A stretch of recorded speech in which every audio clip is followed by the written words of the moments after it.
My father told me I would never make it in tech. He said it at the dinner table on a Tuesday night when I was 14 years old and holding a laptop I had saved up for with babysitting money. He said it again at Thanksgiving when I was 17 and told the family I wanted to study computer science. He said it to his business partners at a barbecue, loud enough for me to hear through the kitchen window, the summer before I left for college. He said my older sister Amanda was the one with real instincts, the one with the head for business, the one who would carry the Walker name forward.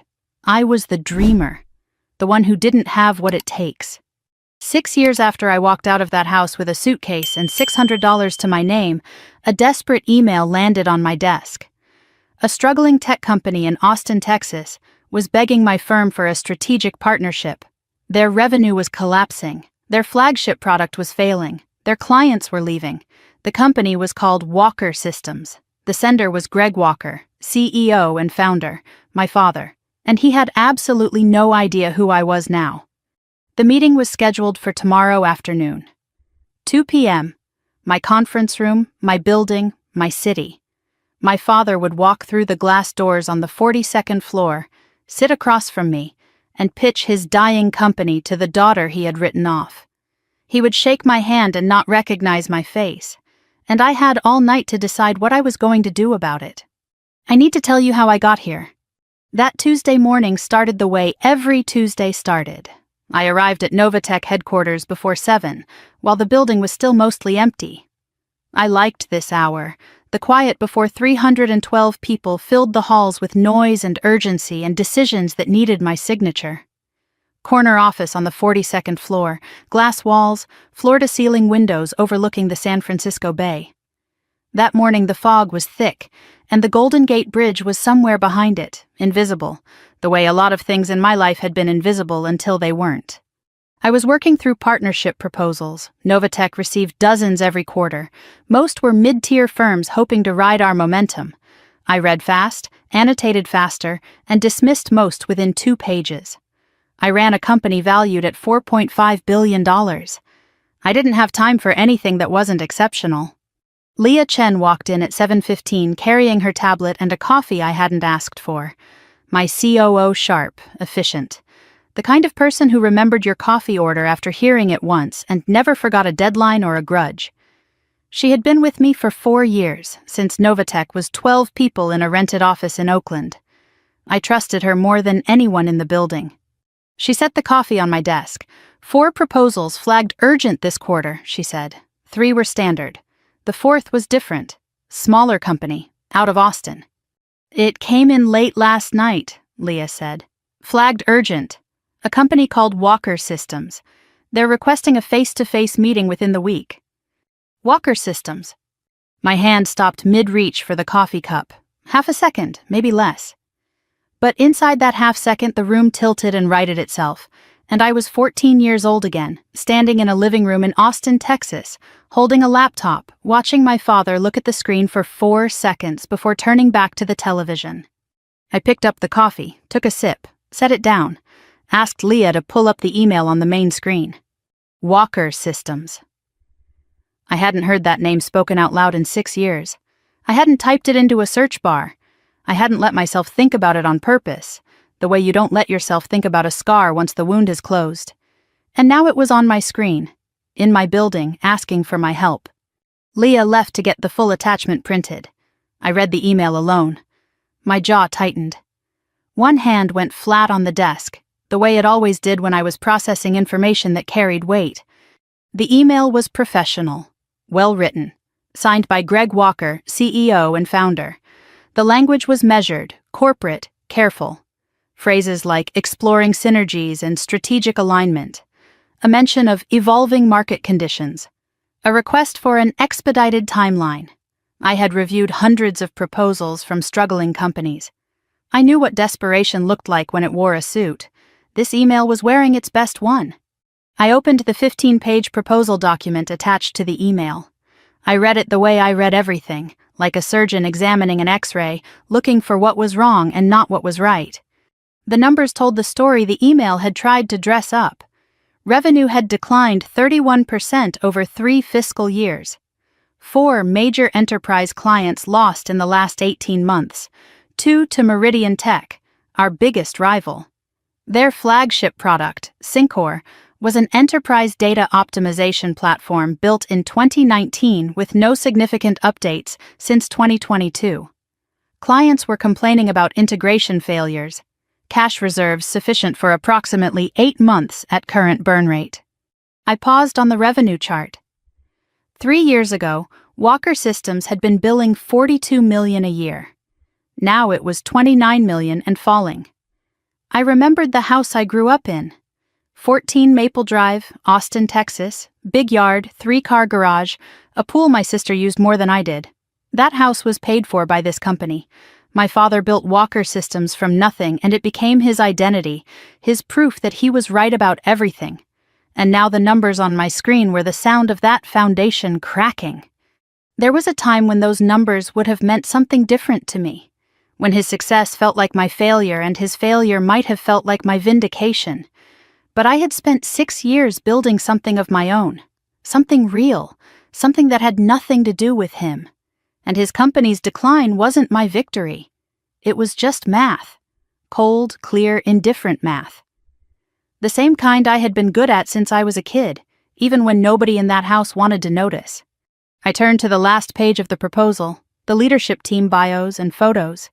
First name, Greg Walker, CEO and founder. I stared at his headshot. He was older than I remembered. Thinner face, same hard jawline, same eyes that used to look through me at the dinner table like I was a chair that happened to be sitting in a chair. He was wearing a dark suit and a confident smile in the photo, but the smile didn't reach his eyes. I could tell, even in a corporate headshot, that the confidence was a performance. I had grown up watching that performance. I knew every seam. I hadn't seen his face in 6 years. Not in person, not in a photograph. I had trained myself not to search, not to check, not to type his name into any browser on any late night when the apartment was quiet and the old questions came knocking. And now here he was, on page 15 of a proposal that landed on my desk because his company was falling apart. Second name, Amanda Walker Ross, VP of Operations, my sister. I read Amanda's bio. Wharton MBA, joined Walker Systems in 2020, 1 year after I left Austin, led the expansion into healthcare data services, led the Enterprise Client Retention Initiative, led the Strategic Partnership Development Program. 3 major projects. I cross-referenced them against the data in the financial section. Healthcare expansion had burned through $1.2 million and produced 0 new clients. Client retention had lost 3 of the company's top 5 accounts. The partnership program had stalled after 2 exploratory meetings that went nowhere. My sister, the one with real business sense, the one Dad built his whole succession plan around. She was listed as VP of Operations of a company that was hemorrhaging clients and burning through cash reserves, and I was the one they were emailing for help. I felt something complicated when I read her name, not satisfaction, not pity, something in between that I wasn't ready to name. Third name, Victor Hale, board member. I didn't know him, former CFO of a regional firm, moved to a board seat in 2022. His bio was polished, too polished for a company this size. I flagged him mentally as someone to research before the meeting. Everyone on that page was someone my father had trusted more than me. I closed the proposal, set it face down on the desk, stood up, walked to the window. The fog had burned off slightly. The Bay Bridge was visible now, gray steel emerging from white like a secret the city was slowly deciding to tell. I pressed my forehead against the cool glass and felt the hum of the building through the window. Part of me said, reject the proposal. Send the standard decline letter. Let Walker Systems find another lifeline or fold quietly. It wasn't my problem. I owed Greg Walker nothing. Less than nothing.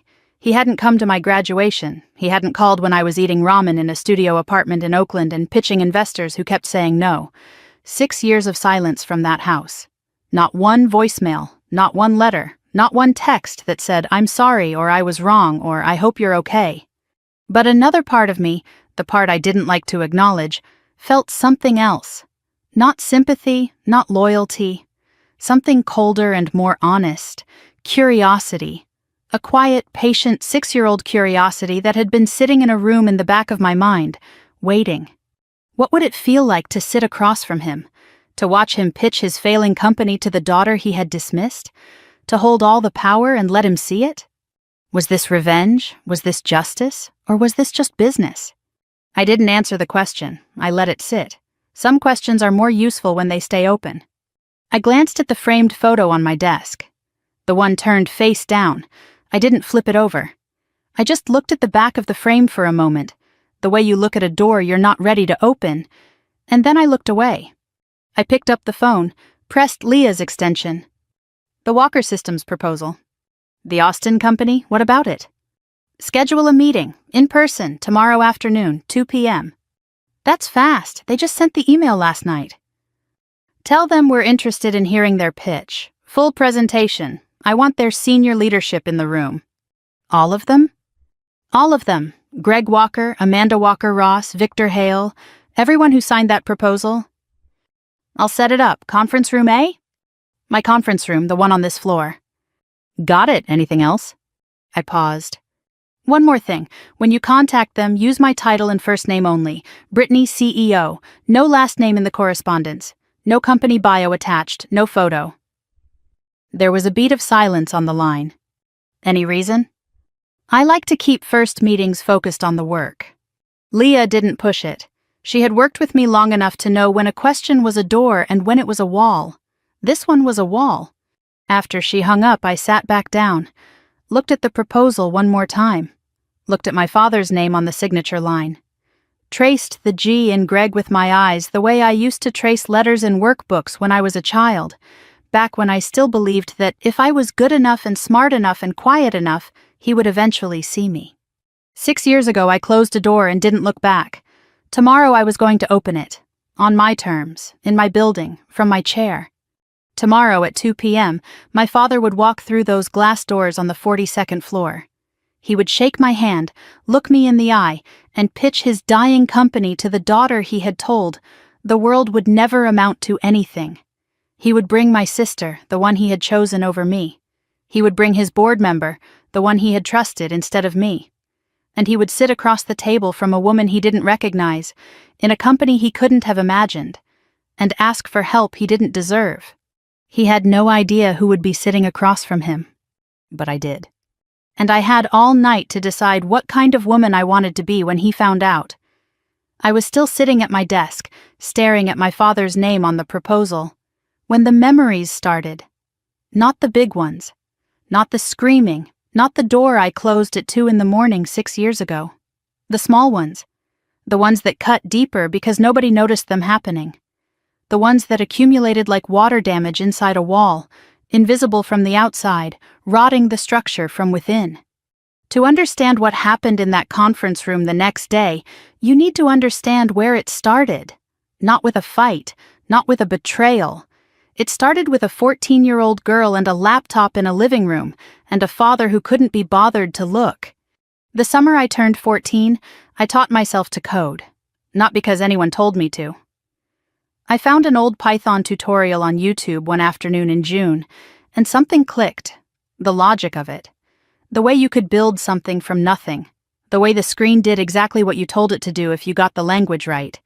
The code didn't care who your sister was or what your father thought. It just worked, or it didn't, and either way the answer was yours to figure out.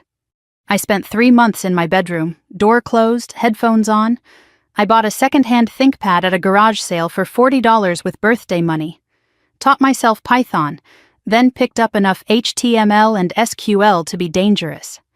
I built an inventory management system, clean interface, functional database, a search feature that actually worked. My computer science teacher saw an early version and said she had never seen a student build something this complete on their own. I was 14. I hadn't told anyone in my family because I wanted to show the finished thing. I wanted it to be undeniable. I carried the ThinkPad downstairs on an August afternoon, heart pounding so loud I could feel it in my fingers. The living room at 14 Maple Drive had leather couches, a big television, and a wall of framed photos. Amanda's debate trophies, Amanda and Dad at a tech conference, Amanda's internship photo. The wall was a shrine, and my sister was the saint. My father was by the kitchen island, phone pressed to his ear, talking about Amanda's summer internship at a firm in Dallas. She was 18, headed to Wharton. His voice was the one he used for things he was proud of. Warm, expansive, the kind of voice that didn't leave space for anyone else. I waited by the couch, laptop open, screen facing out. He glanced over, held up one finger, 1 second. The call went on for 3 more minutes. My arms started to ache. Finally, he covered the phone. "What's up, Britt?" I turned the screen toward him. "I built something. Can I show you?" He looked at the screen for about 4 seconds. Didn't step closer, didn't touch the laptop, didn't ask what it did or what language I used or how long it took. "That's nice, honey. Looks like fun." He turned back to the phone. "Sorry about that. Yeah, so Amanda's supervisor said she's the strongest intern they've had in 3 years.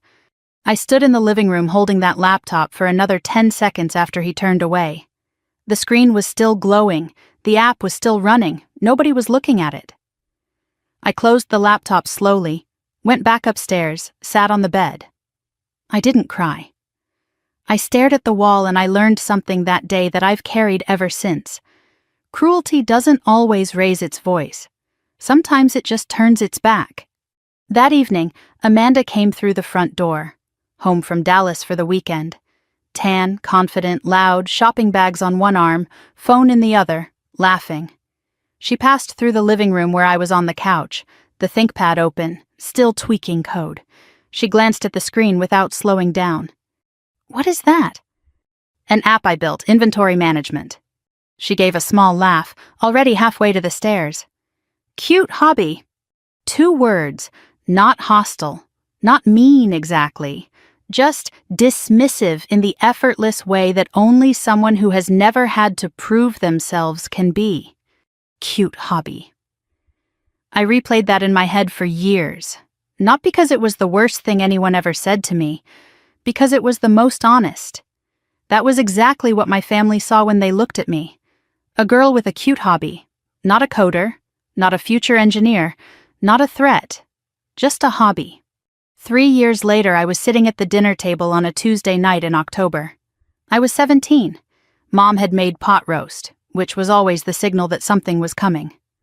Pot roast was my father's favorite, and she only made it when he wanted to have a family discussion. Amanda had flown in from Philadelphia the night before, unusual for a weeknight. My mother kept adjusting the napkins. Something was in the air. Midway through dinner, my father set down his fork, cleared his throat the way he did before board presentations. "I've been thinking a lot about the future of Walker Systems." He paused. Amanda put her phone down. I stopped chewing. "Amanda, after you finish your MBA, I want you to come on board officially. VP of Operations. You'll shadow me for 2 years. Learn the business from the inside. I'm building this for you." Amanda smiled. She wasn't surprised. She already knew. The dinner, the pot roast, the midweek flight from Philadelphia, it was all staged. I said the only thing I could think to say. "What about me?" The table went quiet. My father looked at me. Not unkindly. That was the worst part. Not with contempt or irritation. With the gentle, patient condescension of someone explaining something obvious to someone who should already understand. "Britt, you're more of a dreamer, and I love that about you. But tech isn't about dreaming. It's about execution, hard numbers, pressure, making decisions when millions are on the line." He turned to Amanda. "Amanda has that. She's got the instincts." "I have the instincts too." He gave a small smile. "You've got plenty of strength, sweetheart. They're just different. Not everybody is built for this." My mother didn't speak during any of this. She was looking at her plate. But her left hand, under the table, was gripping the edge of her chair so hard her knuckles were white. I saw it. I didn't understand it then. She said nothing. She sat at that table and let my father redraw the map of our family with Amanda at the center and me at the margins, and she didn't say a word.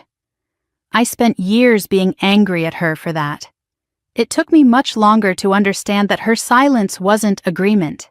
It was survival. After dinner, I helped Mom clear the table.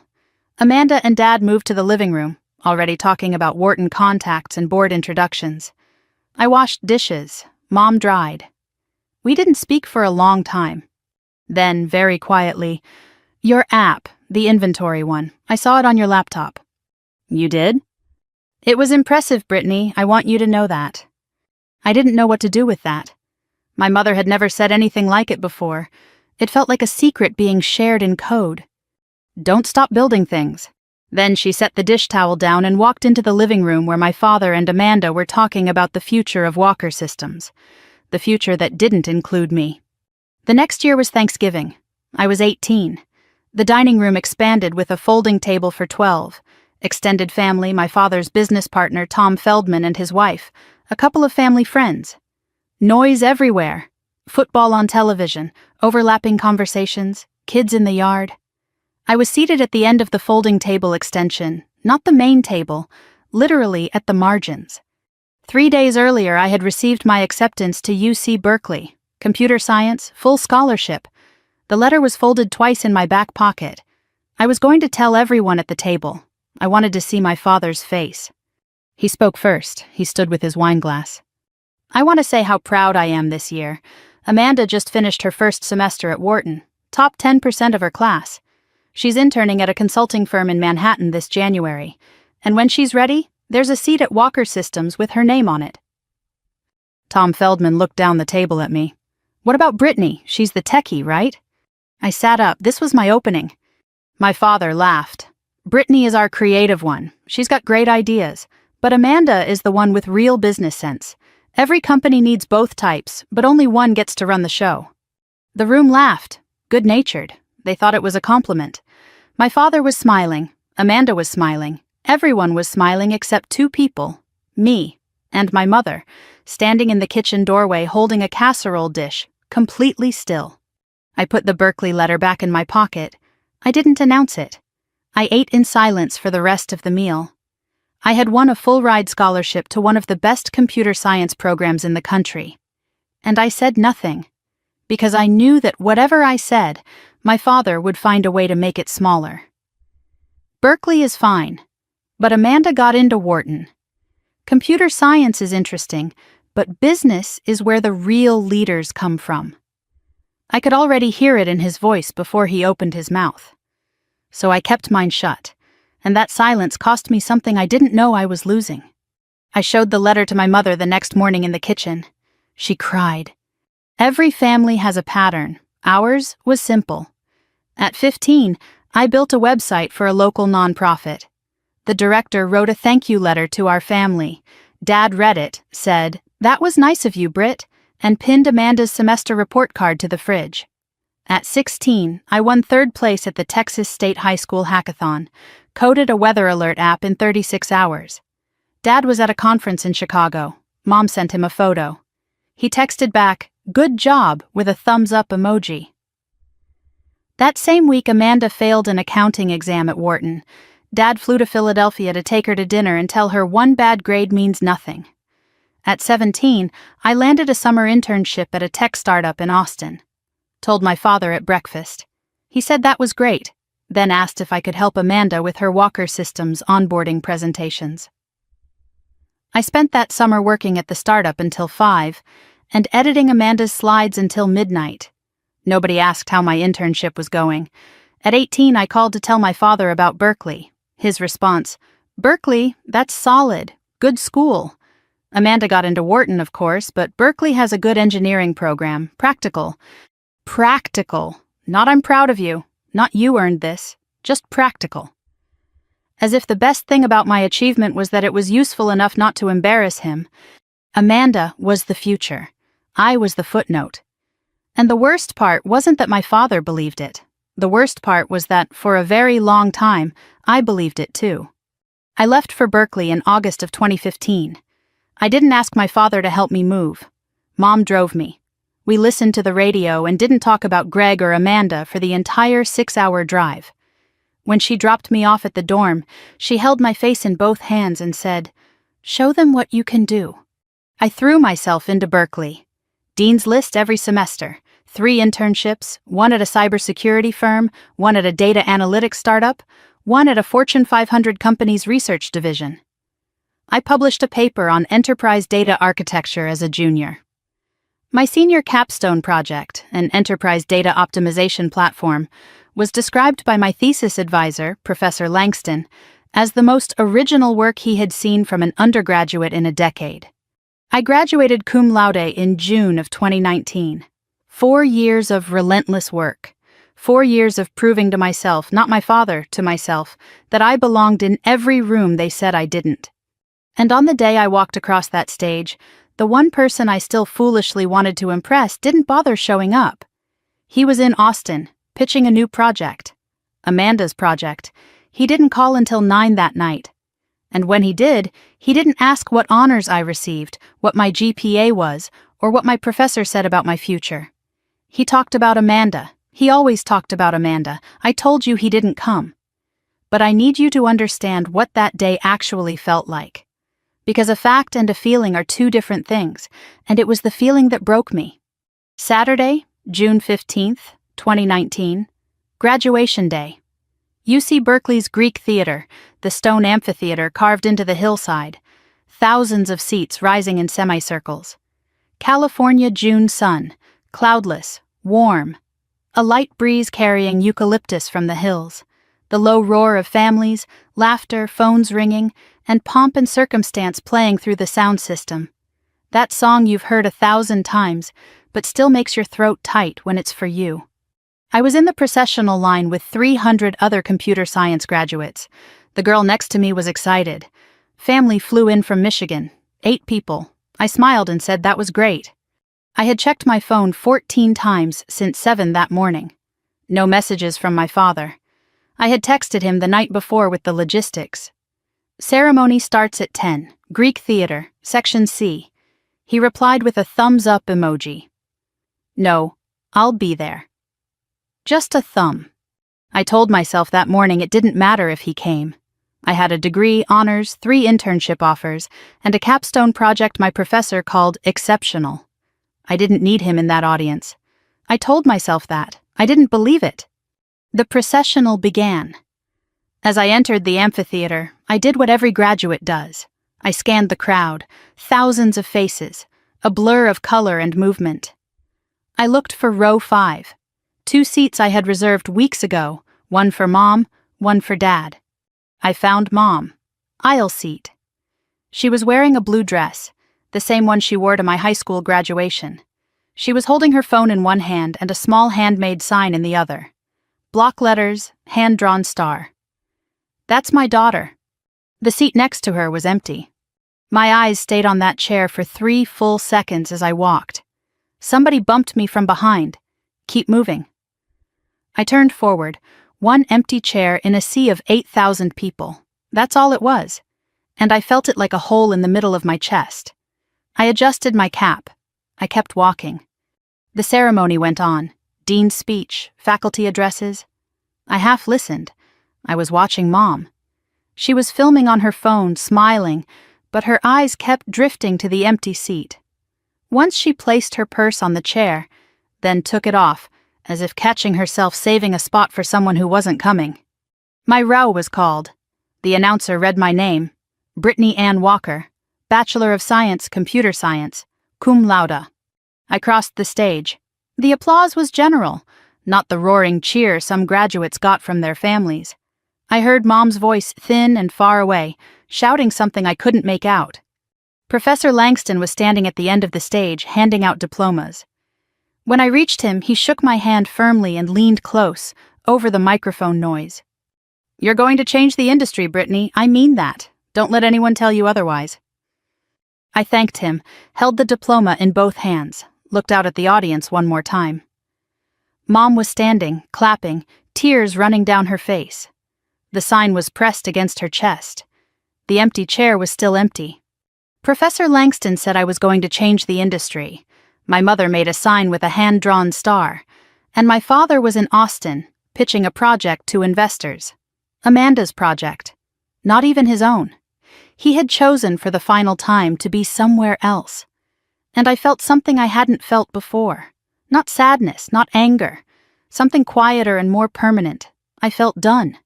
I walked off the stage holding my diploma. I did not look at the empty chair again. After the ceremony, Mom found me on the plaza. She pushed through the crowd and wrapped both arms around me, her face pressed into my shoulder. She was shaking, crying hard. I could feel the sobs through the polyester gown. She smelled like the perfume she'd worn since I was a child, something floral and slightly powdery, comforting in a way that had everything to do with memory. She pulled back, held my face in both hands. "I am so proud of you. You have no idea how proud I am." "Thanks, Mom." Her voice cracked. "I'm sorry he's not here. I asked him. I told him. It's okay. It's not okay." Silence between us. The plaza noise filled the gap. "Did he call this morning?" She didn't answer right away, looked down, adjusted the sign under her arm.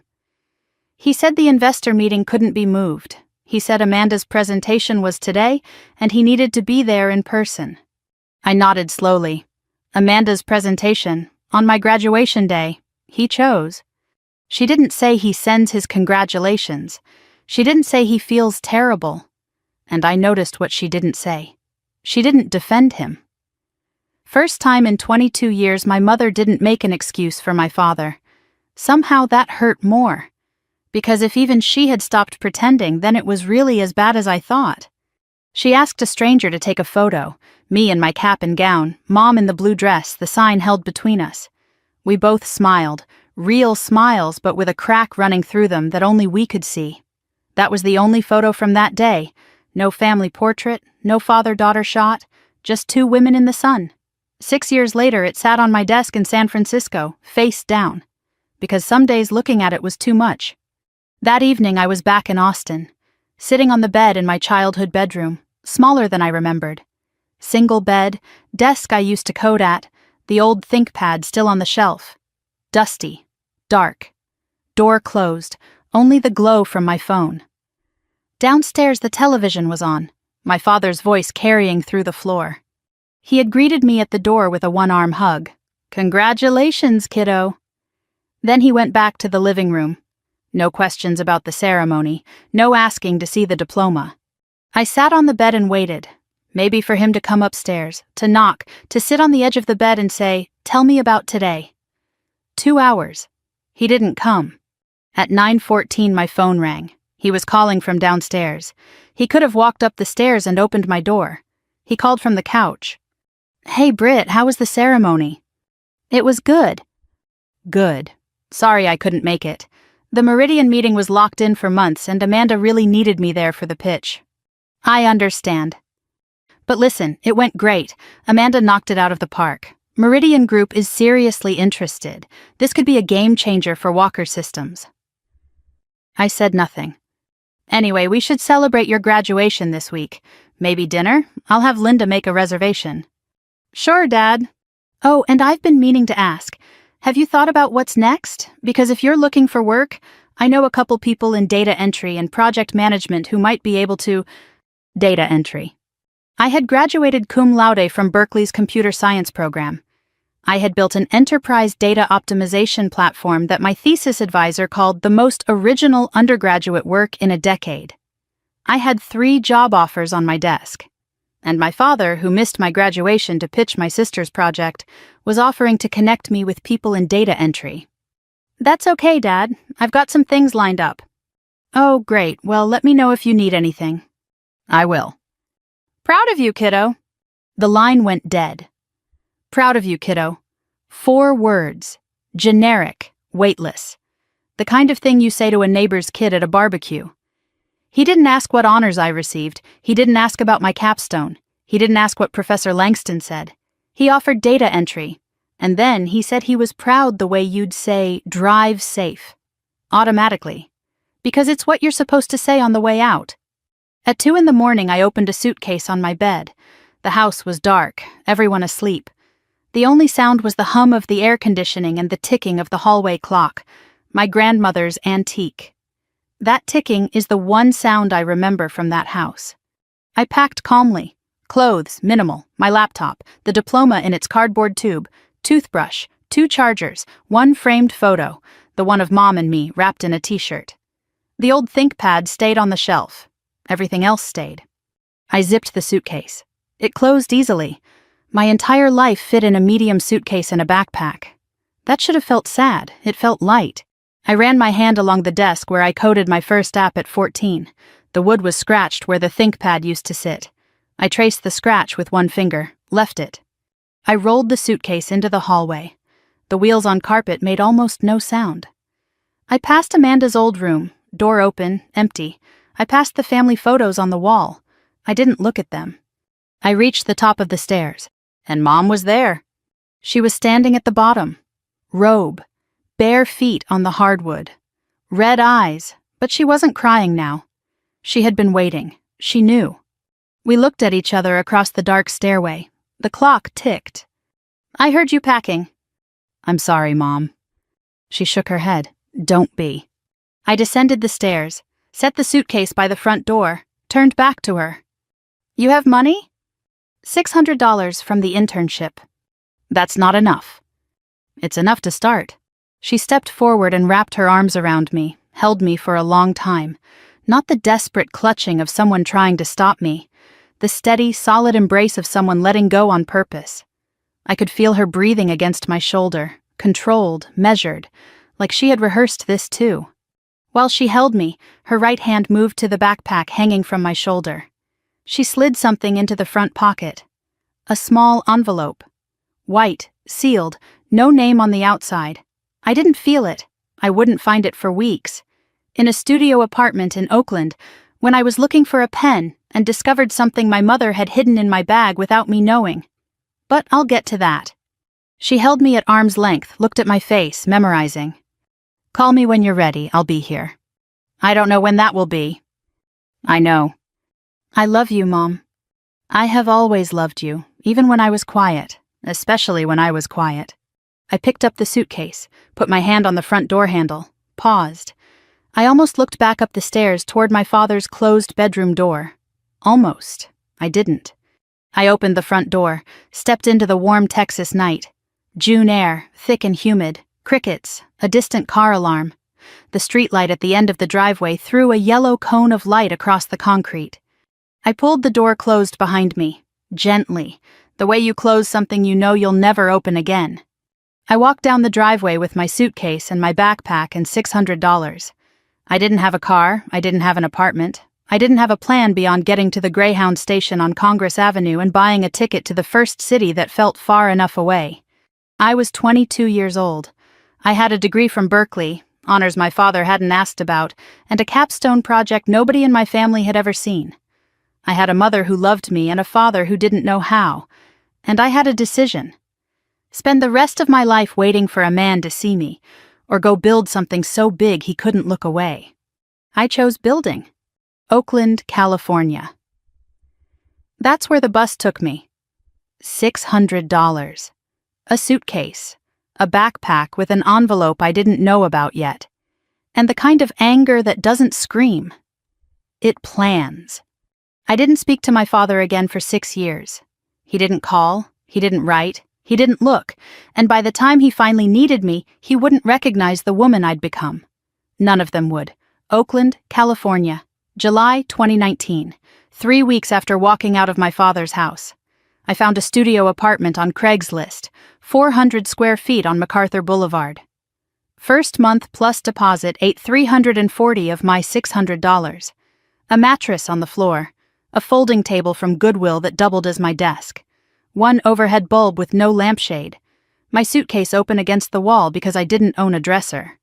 I was coding 16 hours a day, 8 for a web design shop in Emeryville that paid $12 an hour, 8 on my own project, the enterprise data optimization platform from my capstone at Berkeley. I believed it could be something. I just needed to make it real. One evening I was digging through my backpack looking for a USB drive. My hand found something in the front pocket I didn't remember putting there. A white envelope, sealed, no name. I sat on the mattress and tore it open. Inside, a single sheet of paper in my mother's handwriting. $400 in cash, crisp 20s that had been stored, not spent. And a business card. Cream-colored, simple, Rachel Simmons, angel investor, Simmons Capital Partners. A Palo Alto address. The letter was short. 5 sentences. Brittany, believe in yourself even when no one else does. This money is from my personal savings. Your father doesn't know about it. The card belongs to someone I trust. Call her when you're ready. I love you. Mom. I held the letter for a long time. Rachel Simmons, angel investor. I didn't know who she was. I didn't know how my mother, a homemaker in Austin, Texas, had the business card of an angel investor in Palo Alto. I didn't ask. I put the card in my wallet behind my driver's license and told myself I'd figure it out later. The $400 went into a Ziploc bag in the mini fridge behind the ramen. I didn't touch it for 5 months. 8 months later, I was sitting in my car in a parking garage in San Jose staring at the steering wheel. Pitch number 9. I had refined the deck each time. Tighter slides, cleaner projections, real metrics from a small deployment I'd done for a logistics company. The platform worked, none of it mattered. The investor, a man in his 50s, looked at my resume, my age, the fact that I had no co-founder and no Stanford network.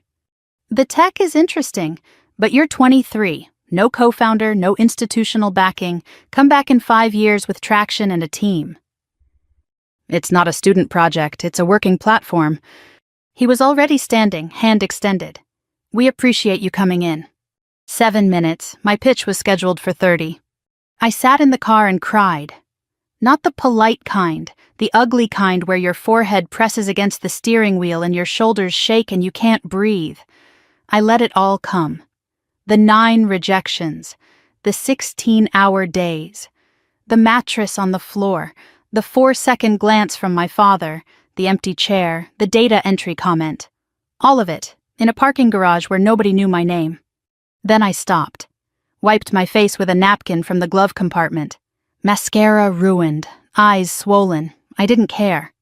I reached into my wallet, pulled out the business card. Cream-colored, Rachel Simmons, angel investor. 9 people had told me no. 9 people had looked at my work and decided it wasn't enough. But there was one number I hadn't called. One person I'd been saving, the way you save the last match in a box, because if this one doesn't light, there's nothing left. 3 rings, a woman's voice, warm and direct. Rachel Simmons.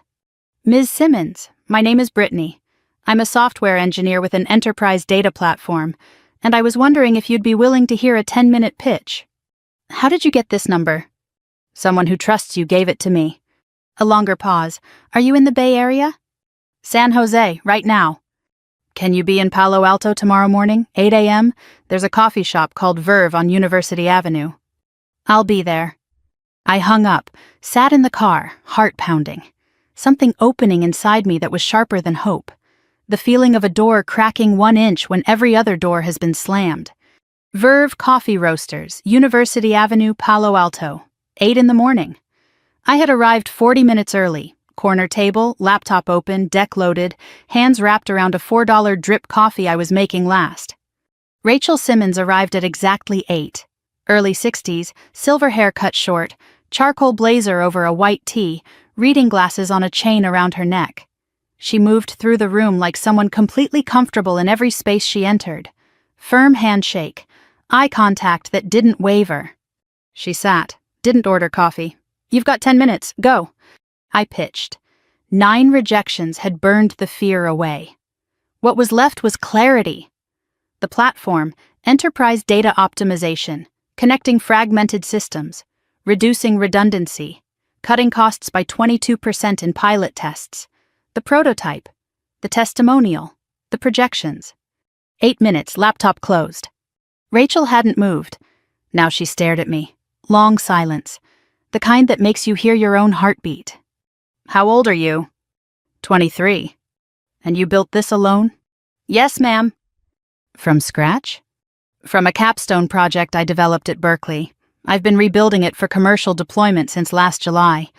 She opened her leather notebook, wrote something, closed it. I've been waiting for someone like you. I froze. Not because she said yes. She hadn't yet. Because of the phrasing. I've been waiting, as if she already knew I was coming. Her eyes stayed on mine a beat too long, like she wasn't hearing a pitch but confirming something she already suspected. I thought it was just a figure of speech. It would be years before I understood what she really meant. She wrote a check right there at the table. tore it off, slid it across. I won't say the number. It was more than enough to incorporate, lease a small office, hire 2 engineers, and build the first commercial version. I have one condition. What? You don't use your last name in the company. Build it clean, no family connections, no shortcuts. I want to see what you can do with nothing but the work. I stared at her. I hadn't used the Walker name since Oakland, but the fact that she said it specifically, as a condition. I didn't question it then. Looking back, I realized she knew exactly whose daughter I was.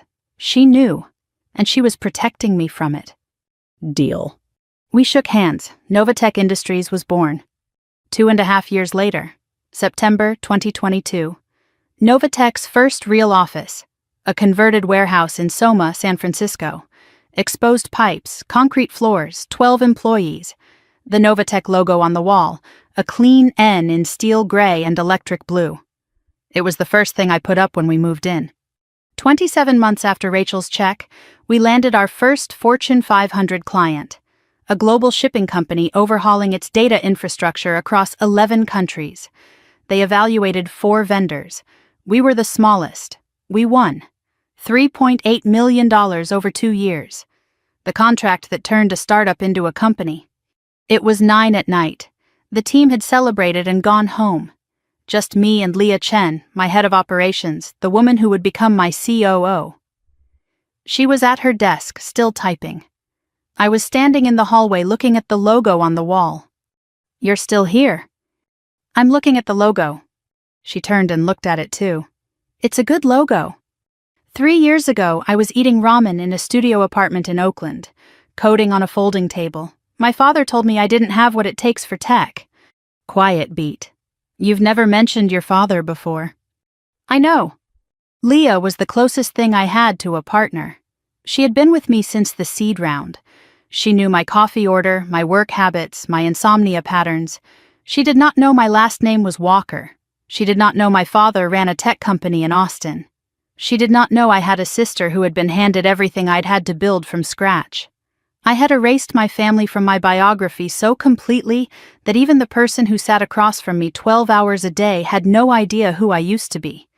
I stood in front of the logo, almost cried, felt it rising behind my eyes, the pressure of 3 years of work and silence and loneliness. But I held it. I had taught myself to hold it. Crying was for parking garages when nobody was watching. This was my office, my company, something new.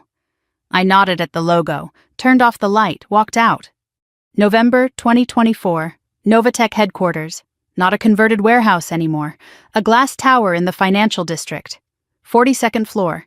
312 employees across 4 offices. The kind of building where the elevator requires a key card and the lobby has a waterfall wall. On my desk, Leah had left a printed TechCrunch article and a Forbes magazine with post-it notes. The headline, Novatech Industries hits $4.5 billion valuation after Series D. Forbes 30 under 30, technology category. My photo, professional, unsmiling, shot in my office with the Bay Bridge behind me. I read my own bio. Founder and CEO, Novatech Industries, UC Berkeley, computer science, former independent software engineer. No mention of family, no mention of Austin, no mention of Walker.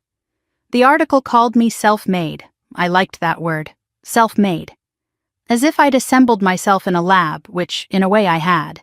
I had taken the parts my father said were defective, the dreaming, the coding, the stubborn belief that I could build something, and I'd welded them into a company worth more than Walker Systems had ever been at its peak.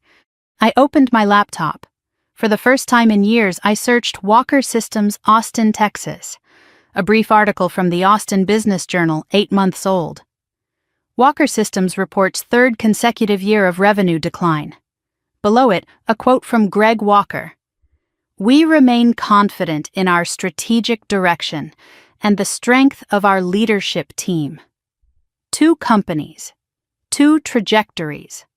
1 built by the daughter he believed in. 1 built by the daughter he didn't. He still didn't know. The tech world is vast enough that a CEO in San Francisco and a CEO in Austin can exist in entirely different orbits. I never used the name Walker in any public capacity. My LinkedIn said, Brittany, CEO, Novatech.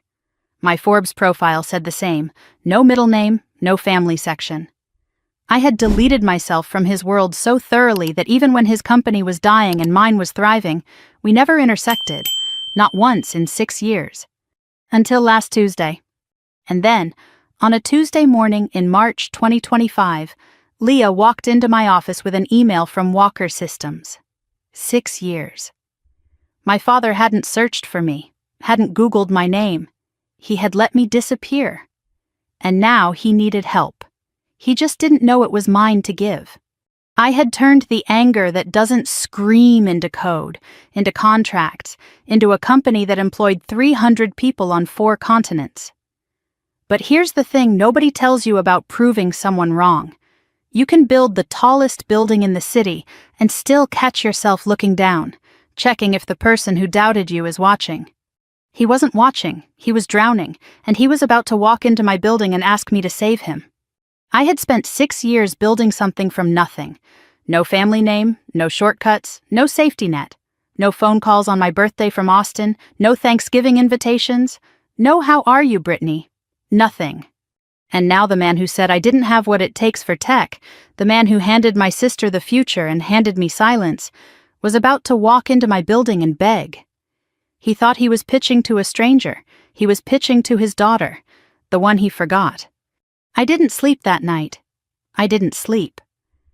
By 5 in the morning, I was in the office. By 6, I had read the Walker Systems proposal 3 more times. By the time Leah arrived at 8:30, I had a list of every data point I needed and every question the proposal didn't answer. At 2 that afternoon, I called her in. Full due diligence on Walker Systems, financial audit, client retention, product lifecycle, leadership assessment, technical architecture of their flagship product. Everything. By tomorrow morning. Full due diligence on a company this size usually takes a week. You want it by morning? Pull 2 analysts from the Meridian Project. Her eyebrows rose. The Meridian Project is our biggest competitive analysis this quarter. I know what it is. She studied my face. There are 50 partnership proposals this quarter. Most are bigger than Walker Systems. Why is this one priority? I met her eyes, didn't blink. Call it instinct. She held the look for 2 seconds, the way she does when she knows I'm not telling her something but has decided not to push. Then she nodded, picked up her tablet, left.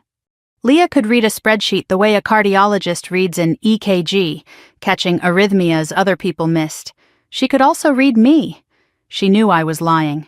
She knew something personal was buried in this decision. And she chose to trust me anyway. I didn't deserve that trust, not entirely. Because I was about to lead my company into a negotiation where I had the biggest conflict of interest imaginable, and I hadn't told a single person. I should have disclosed. Fiduciary duty, board responsibility, all the things I would fire someone else for hiding. I told myself I needed to see the data first. I told myself I hadn't decided anything. I told myself this was still just business. I knew I was lying. By evening, the building was mostly empty. I was working by desk lamp and screen glow, my ritual when deep in analysis. Leah's preliminary report was open, a shared document updating in real time. I watched the numbers populate like a diagnosis filling in. Walker Systems. Annual revenue peaked at $42 million in fiscal year 2021, currently $29 million, projected to drop below $25 by year-end. 4 major enterprise clients lost in 18 months.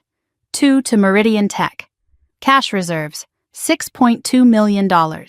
Monthly burn, $780,000. At that pace, roughly 8 months of runway. Headcount, 73 employees. Down from 104 at peak, 2 rounds of layoffs. Glassdoor reviews painted a company where morale had cratered. 73 people. That number kept coming back. 73 employees showing up every day to a company sinking under them. They didn't cause the decline. They didn't make the bad decisions. They just worked there.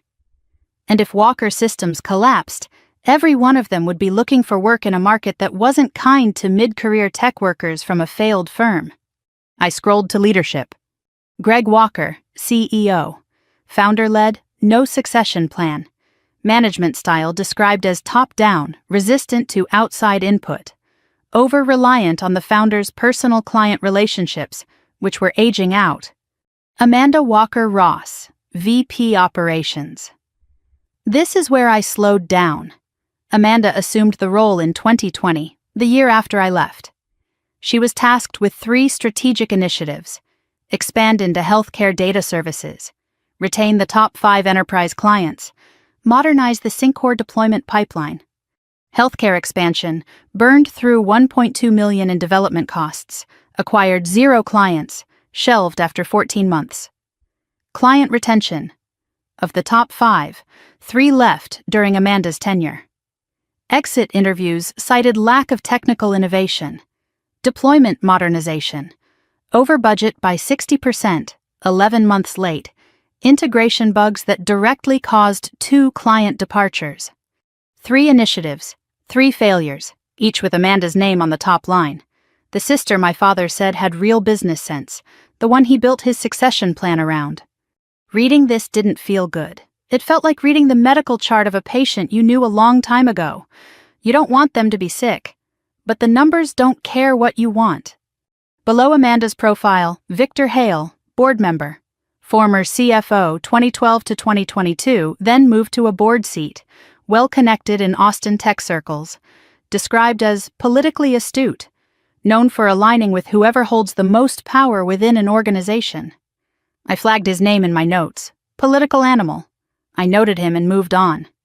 I'd deal with Victor Hale later. Then I opened the Syncor section. Walker Systems' flagship product. Enterprise data optimization platform, integrating fragmented systems, reducing redundancy, improving efficiency. Built in 2019, initial architecture described as ahead of its time. No major updates since 2022. Competitors, especially Meridian Tech, had overtaken it. Nothing unusual. Then I opened the architecture diagram. The technical schematic showing how Syncor's core engine processed data, the node structure, the optimization pathways, the proprietary algorithm at the center. I stopped breathing. My hand moved to the trackpad and froze, my other hand curled into a fist on the desk. I knew this architecture. Not because I had studied Walker Systems. Not because I had seen it in any industry report. I knew it because I had drawn it. 4 years earlier, in a dorm room at Berkeley, on a whiteboard at 2 a.m, working on my capstone project. The node structure, the optimization pathways, the way the algorithm branched at the 3rd decision layer. It was mine. I told myself I was wrong. I was tired, 7 hours into the data, making connections that weren't there. Lots of platforms use similar architectures. But the 3rd decision layer, the branching pattern, the way the algorithm weighted prioritization over efficiency at the node level. That was my innovation. The part Professor Langston called the most original undergraduate work in a decade. I zoomed in. Metadata. Development date, Q3 2019, July through September. 3 months after I graduated. 3 months after I left Austin. 3 months after I walked out with a suitcase and a backpack and an envelope I hadn't opened yet. Where did they get this architecture? I said it aloud. Then July through September. 3 months after I graduated. 3 months after I left Austin. 3 months after I walked out with a suitcase and a backpack and an envelope I hadn't opened yet. Where did they get this architecture? I said it aloud. Then I called Leah 2 floors down. The Syncor technical review, the architecture diagram. Just uploaded it. What about it? Where's the source documentation, original design files? Proprietary, developed in-house 2019, no external licensing, no credited designer. Why? A long pause. I want a full technical audit, deep code base review, file names, creation dates, everything. Can you get that before the meeting? That's tomorrow at 2. I know. I'll need access to their code base. Requesting it directly means tipping them off we're doing more than a standard review. Then do it after the meeting. Start the request tonight. I want it ready the moment I give the word. Brittany, what's going on? I'm not sure yet. Keep digging. I hung up, stared at the diagram. The pattern that looked like my handwriting, the algorithm that thought the way I think. I didn't tell Leah, not because I was sure, because I was afraid I was right. And if I was right, if my father had taken my capstone project, the one he never asked to see, and built his flagship product on it, then everything I thought I knew about my family was worse than I imagined. I saved a screenshot, closed the laptop, sat in the dark. Wednesday morning. I stood in my apartment in front of the closet after a shower. Clean walls, minimal furniture, no family photos anywhere. A single orchid on the kitchen counter I watered every morning, my one ritual of tenderness. I chose what to wear the way every woman chooses before a meeting where she knows she'll be underestimated. Charcoal suit, dark gray, almost black. Tailored. White blouse. No jewelry except a stainless steel Tag Heuer. I bought myself the day Novatech crossed 1 billion. Hair pulled back, clean. The suit said, "I am not here to be liked. I am here to negotiate." I paused at the mirror. Met my own eyes. For a moment I saw the 14-year-old girl holding a laptop in a living room, waiting for her father to look up. Then I blinked, and the girl was gone. Novatech at 7. 7 hours before the meeting. The conference room was empty, cold from overnight air conditioning, morning light pale through the glass walls. Long table, 12 chairs, view of the bay. I sat at the head. My chair, palms flat on the cool wood, looked at the 11 empty chairs around the table. In 7 hours, my father would sit in one of them, my sister in another, Victor Hale in a third. I didn't rehearse words, I rehearsed stillness, the ability to sit across from my father and not react, not flinch, not cry. The ability to look at the man who told me I wasn't good enough and hold his gaze with the calm of someone who knows exactly what she's worth. I thought about the empty chair at my graduation. Row 5, the chair he was supposed to sit in. And now I was at the head of the table in a building that bore my company's name, and he was coming to me. I didn't design the symmetry. Life did. The morning crawled. I reviewed the due diligence report again. Took a conference call with general counsel, 45 minutes, didn't remember a word. Ate half a salad at noon, threw the rest away. 1:30. I moved to my office, stood at the window, watched the clock, 1:35, 1:40, 1:45. There is a particular kind of waiting that exists only when you know something is about to change everything. Not patience, not anticipation. The suspended second between the lightning and the thunder, when you've seen the flash but haven't heard the sound, and you're counting. 1:47, Leah's voice through the intercom. Calm, professional, with a slight edge. "Brittany, they're here. 3 people checked in at the lobby. Greg Walker, Amanda Walker-Ross, and Victor Hale. They're coming up." I didn't move from the window. Watched my own reflection in the glass. Dark-suited, motionless. "Conference room ready?" "Since this morning. Water, screen, notepads. Your chair at the head." "Give them 5 minutes to settle, then come get me." "Understood." 5 minutes. I used them, fingertips against the glass. Cool, solid, real. 3 slow breaths, in through the nose, out through the mouth. The technique a therapist taught me for moments when the past bleeds into the present. I thought about the envelope, Mom's letter, $400, the business card. Believe in yourself even when no one else does. I thought about pitch number 9, the parking garage, the tears on the steering wheel, the last match in the box. Rachel's voice in the coffee shop, "I've been waiting for someone like you." The Novatech logo on the warehouse wall, 12 employees. The architecture diagram from last night, the one that looked like my handwriting. Then I stopped thinking, because Leah was at the door. "They're ready." I turned from the window, adjusted my cuffs, one small nod. "Send them in." I walked toward the conference room, heels on polished concrete, each step deliberate. I could hear voices on the other side of the glass wall, muffled and polite, the small talk of people who don't know they're about to have the most important meeting of their lives. I put my hand on the door handle, opened it. And there he was. My father, standing at the far end of the table. Older than I remembered. Thinner. The jawline still hard, but the skin looser. The way men age when stress eats them from the inside. His hair had gone fully gray. It was still dark the last time I saw him, in the living room of 14 Maple Drive, not looking at my laptop. He was wearing a navy suit and a burgundy tie. The same tie. I recognized it, the one he wore to board meetings when I was a kid, the one he'd straighten in the hallway mirror while I watched from the stairs. The tie that meant important things were happening. He thought this was an important meeting. He had no idea how important. He looked right at me, smiled politely, the professional smile, the one for strangers, extended his hand. "Thank you for seeing us on short notice. I'm Greg Walker." He had no idea. I smelled him before I saw his face. The cologne. Same brand, same scent from 14 Maple Drive, the one that lingered in the hallway every morning after he left for work. I hadn't smelled it in 6 years, and my body recognized it before my brain did. Something tightened in my chest like a hand closing around a nerve. 3 people stood at the far end of the conference table. Greg Walker, navy suit, burgundy tie, the same tie. Thinner than I remembered, older, but projecting the confidence of a man who had been closing deals for 30 years. He extended his hand. "Thank you for seeing us on short notice. I'm Greg Walker, CEO of Walker Systems. This is Amanda Walker-Ross, our VP of Operations, and Victor Hale, Senior Board Member." I took his hand. The skin was rougher than I remembered. The grip was the same, strong, assertive, the grip that used to hold my hand crossing parking lots when I was 6. I knew the callus on his right thumb.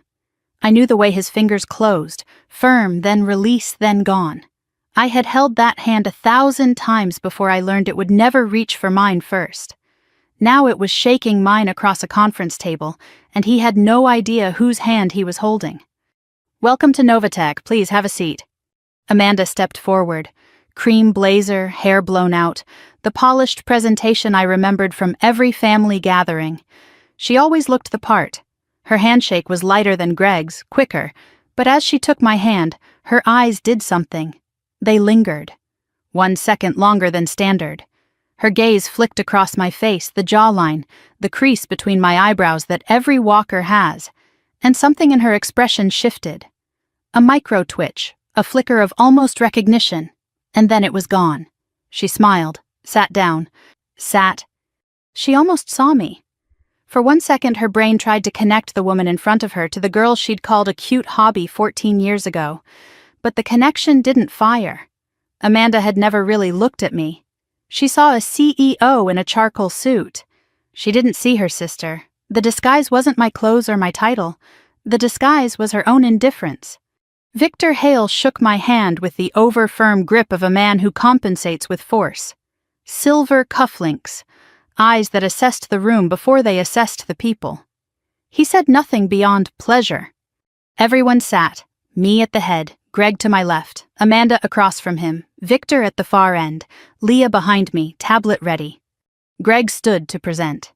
He had a slide deck projected onto the screen. Clean design, blue tones, the Walker Systems logo prominent. He spoke with the voice I knew, the confident one, the boardroom one, the one he used at dinner tables when he talked about Amanda's future. He pitched Walker Systems' strategic value, 30 years in enterprise data, established client base, proprietary technology, experienced leadership. He emphasized partnership synergies between Walker Systems' legacy market position and Novatech's innovation platform. He was good. He had the cadence, the pauses, the eye contact. He made Walker Systems sound like a company in transition, not a company in freefall.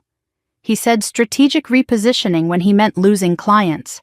He said leadership depth when he meant his daughter, who had failed 3 consecutive projects, was his only succession plan. He said proprietary technology when he meant Syncor, the architecture I was now almost certain had been built on my capstone. I sat perfectly still, took notes on a legal pad, didn't look up when he made his strongest claims. Greg turned the floor to Amanda. She stood, smoothed her blazer, cleared her throat. The operations overview, streamlined workflows, optimized delivery pipelines, client-centric restructuring. Amanda spoke the way my father taught her to speak. In abstractions, confident phrasing, no specifics. She said optimized delivery pipelines without mentioning the 11-month delay. She said client-centric restructuring without mentioning that 3 of their top 5 clients were gone. She spoke the way people speak when they've been told their whole life that sounding confident is the same as being competent. She sounded exactly like Dad. And for the first time, that didn't make me angry. It made me sad. I hadn't expected that. Instead of vindication, I saw a woman performing a role she was cast in, not one she chose. Victor added brief comments: strategic value, market positioning. His contribution was short and calculated. He wasn't pitching. He was watching me, reading my reactions the way a poker player watches for tells. The presentation ended. Greg clicked to the final slide. Partnership proposal, next steps. He sat down, clasped his hands on the table, looked at me with the expectant, slightly vulnerable expression of a man who had just asked for something he desperately needed. The room went quiet. I didn't speak. I let the silence hold. 5 seconds. 10. Long enough for Greg to shift in his chair. Long enough for Amanda to glance at Victor. I let them wait because I needed the time. I needed to decide exactly who I was going to be in the next 30 seconds. I pushed my chair back, stood slowly, buttoned the top button of my suit jacket, the gesture anyone in boardrooms recognizes, the signal that something formal is about to happen. I walked to the window, stood with my back to the skyline, afternoon light framing my silhouette. I was standing, they were sitting. Thank you for the presentation, Mr. Walker. It was thorough. I looked at Greg, then Amanda, then Victor, back to Greg. Your company has significant challenges. The revenue decline, the client attrition, the leadership gaps. These are not minor issues, and a partnership of this nature would require extraordinary transparency from both sides. Greg nodded. We're prepared for full transparency. Good, because before we proceed I need to disclose something, in the interest of that transparency. The room stiffened. Leah looked up from her tablet. Victor's hand stopped moving on his notepad. Amanda's eyes narrowed, the instinct of someone who senses danger before she understands it. When I was growing up, there was a house on Maple Drive in Austin, Texas. Number 14, big yard, leather couch in the living room. A hallway clock that ticked so loud you could hear it from the second floor. Greg's expression changed, not recognition, confusion. Why was this woman talking about a house in Austin? There was a girl who lived in that house. She taught herself to code on a second-hand laptop she bought for $40. She built an inventory management app when she was 14 and tried to show it to her father. He looked at it for 4 seconds and went back to his phone call. Greg's mouth opened slightly. His hand resting on the table went still. That girl won a hackathon in high school, got into Berkeley, graduated cum laude, and on the day she crossed that stage, her father was in Austin pitching a project. He didn't come. He didn't even ask what honors she received. Amanda's face went white. The pen she was holding slipped from her fingers and rolled across the table. Nobody picked it up. I looked directly at Greg, eye to eye, 6 years of distance compressed into 3 feet of conference room air. My full name is Brittany Ann Walker. I grew up at 14 Maple Drive, Austin, Texas. 1 beat, 2. And you, Mr. Walker, are my father. The room didn't explode. It imploded. The silence that followed was the loudest sound I have ever heard. The hum of the HVAC, suddenly deafening. The tick of my watch. A car horn 42 floors below, faint and absurd. Greg's breathing, audible now, shallow and rapid. His face collapsed in 3 stages. First, confusion. His brain rejecting the information. Brittany was a girl in a bedroom in Austin. Brittany was a name he hadn't said out loud in years. Brittany was not a woman in a charcoal suit standing in a glass office overlooking the bay. Second, recognition, the jawline, the crease between the eyebrows, the way I stood with my weight on my left foot, the same way I stood in the living room holding a laptop at 14. Third, something that looked like the ground opening under his feet. Brittany? Barely above a whisper. A pause that lasted a decade. That's not possible. And yet here I am. His hands were shaking. I saw the tremor in his fingers as they gripped the edge of the table. The same table I chose, the same chair I placed him in. He looked at me the way you look at something you broke a long time ago and forgot about. And then one day you find it whole, polished, worth more than everything else you own. And you realize the breaking was never the object's flaw. It was yours. Amanda recovered first. She always was faster at adapting. Her voice, when it came, was controlled but strained like a wire pulled too tight. Wait, you're telling me you're the CEO, you run this company? Founded it, built it, yes. A short, strange laugh, not humor, something else. Novatech, $4.5 billion. And you're... you. There it was. You're you. 2 words that carried 32 years of assumptions. Amanda couldn't reconcile the girl she called cute hobby with the woman who built a company worth more than Walker Systems had ever been. Not because the evidence wasn't in front of her, because the category didn't exist in her mind. I was the footnote, the dreamer. I wasn't supposed to be the CEO. But underneath the shock, I caught something else in Amanda's eyes. Not awe, not admiration, something colder, calculating. The look of someone rapidly recalculating a chessboard.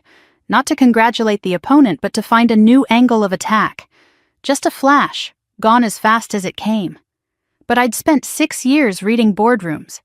I knew what calculation looked like when it wore a human face.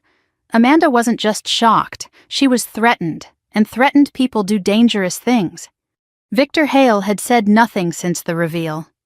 He leaned back, arms crossed, watching the scene with the detached precision of a man already figuring out which side to be on. His eyes moved between Greg, Amanda, and me, triangulating, measuring. He caught me looking at him. For 1 second our eyes met. He gave a small, almost imperceptible nod. Not respect, exactly. Acknowledgement. One power player recognizing another. Greg opened his mouth, closed it, opened it again. Brittany, He stopped. How long have you... 6 years since I left. And you built all of this? Yes. His voice cracked. Why didn't you tell us? Why didn't you call? You know why. That line landed. Greg flinched, physically, visibly, the way you flinch when someone says out loud the thing you've been trying not to think. I didn't press. I let it sit. I wasn't here to destroy him. Not today. Today was the reveal. The reckoning would come later. I think we should table the partnership discussion for now. My team has additional due diligence to complete. We can reconvene next week. Brittany, please. Ms. Chen will show you out. I nodded at Leah. She stood. Professional, gestured toward the door. Amanda gathered her things quickly, too quickly, shoving her portfolio into her bag with hands that weren't as steady as her face. Victor stood smoothly, buttoned his jacket. Greg was the last to rise. He stood slowly, like a man whose legs weren't certain of the floor. He paused at the door, turned back. Amanda and Victor were already in the hallway. It was just Greg and me and the long table between us. He looked at me. Not the professional look from the handshake, not the confused look from the reveal, something raw, unprotected. The face of a man standing in the rubble of something he only now realized he'd destroyed. He opened his mouth and he said something. Not an excuse, not a defense, not let's talk about the partnership, not I'm sorry, not any of the things I had rehearsed responses for. He said something I didn't expect, something that cracked the armor I'd spent 6 years building, something that changed everything that came after. But I'll get to that. The door closed, and I stood alone in that conference room, in the room I built, in the company I built, in the city I'd chosen, with his words still in the air and my hands shaking for the first time in 6 years. I need to go back to the moment in the doorway. The thing my father said that I withheld from you. Because what happened next, the thing I discovered about my own code, none of it makes sense without understanding 3 words my father said while standing in my doorway. Greg was at the conference room door, one hand on the frame, his face raw, unprotected, the rubble of something he only now realized he'd destroyed. He looked at me across the length of the table. His voice was quiet, stripped of the boardroom confidence, almost unrecognizable. I looked for you. 4 words, not I'm sorry, not how could you do this to us, not can we discuss the deal. 4 words I did not have a rehearsed response for. After you left. I looked for you. I called Berkeley. They said you'd graduated and left no forwarding address. I searched online, but there was no Brittany Walker in tech, no social media, nothing. His voice cracked. I thought maybe something had happened to you. My jaw tightened. My right hand pressed flat against the table. My left hand curled into a fist beneath the table where he couldn't see. He said he looked for me. And the thing that made my hands shake wasn't that he said it. It was that I wanted to believe him. After everything, after 6 years, some part of me wanted those 4 words to be true. Silence held for several seconds. You looked for me. Yes. But you didn't find me. No. Because I didn't want to be found. Because there was nothing left to find. Brittany... It's been 6 years, Dad. 6 years. You didn't come to my graduation. You offered me data entry contacts. You spent every dinner, every holiday, every conversation telling me I wasn't the one with talent. And then I left. And you want me to believe you looked? He said nothing. His hand dropped from the doorframe. I don't know if you looked. And right now, I don't know if it matters. He tried to redirect, the survival instinct of a businessman drowning personally and professionally. Can we at least discuss the partnership, separate from this? There is no partnership, not yet. My team has additional due diligence to complete. We can talk next week. Brittany, please, Walker Systems can't wait. Then you should have thought about that before you spent 30 years telling your daughter she wasn't good enough to run a tech company. The sentence landed like a closed door. He stared at me, opened his mouth, closed it, nodded once, small, defeated, and walked out. The door clicked shut. I sat down, placed both hands flat on the table, felt the tremor in my fingers. I looked for you. 3 words I couldn't verify and couldn't dismiss. 3 words that sat in my chest like a stone, too heavy to carry, too sharp to put down. I sat in that conference room for 45 minutes after he left. Didn't check my phone. Didn't call Leah. The woman who built Novatech didn't sit in dark rooms feeling things. She made decisions. She moved forward. But that woman had just watched her father's face collapse, and she needed a minute. Maybe 45 of them. Then I thought about the architecture diagram, the Syncor node structure that looked like my handwriting. Before I could figure out whether my father was telling the truth about looking for me, I needed to figure out whether he'd stolen my code. I picked up my phone, called Leah. The technical audit I requested last night, the Syncor deep dive, how fast can you execute? I already started the paperwork. We can formally request codebase access tomorrow morning under the due diligence clause. Do it first thing. I want the full source code analysis by Friday. Pause. Brittany, what happened in there after they left? Nothing I can talk about yet. Okay, Friday, you'll have it. I walked to the window, put my palm against the cold glass, looked out at the city I chose, the city that let me become someone new. I had 2 questions now. Did my father look for me? And did my father steal from me? I was terrified that the answer to the first was yes, and the answer to the second was also yes. Because that would mean the man who missed me was the same man who used me. And I didn't know how to hold both of those things at the same time. Thursday. Walker Systems codebase was delivered via secure transfer that morning. 52,000 lines of code. The core architecture of Syncor, the product that had generated the majority of Walker Systems' revenue for 5 years. Leah's team began the analysis immediately.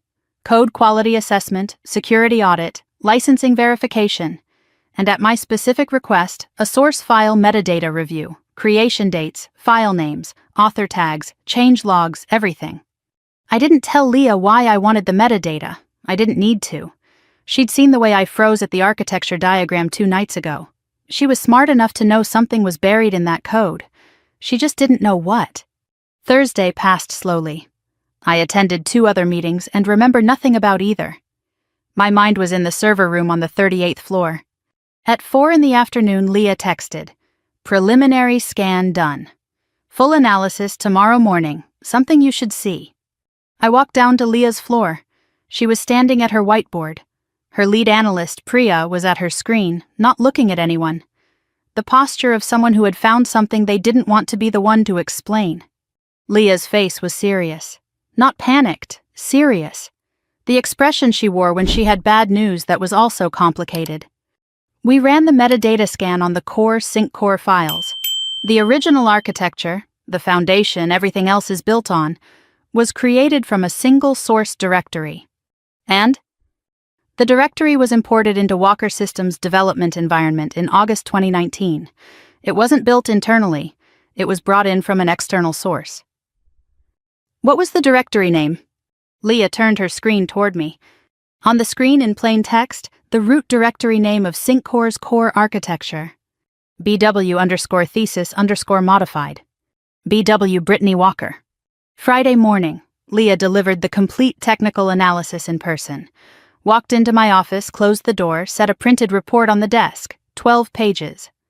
The full analysis is done, I need to walk you through this. She sat, opened the report, I read along. SyncCore's core architecture was built on a foundation imported from an external directory in August 2019.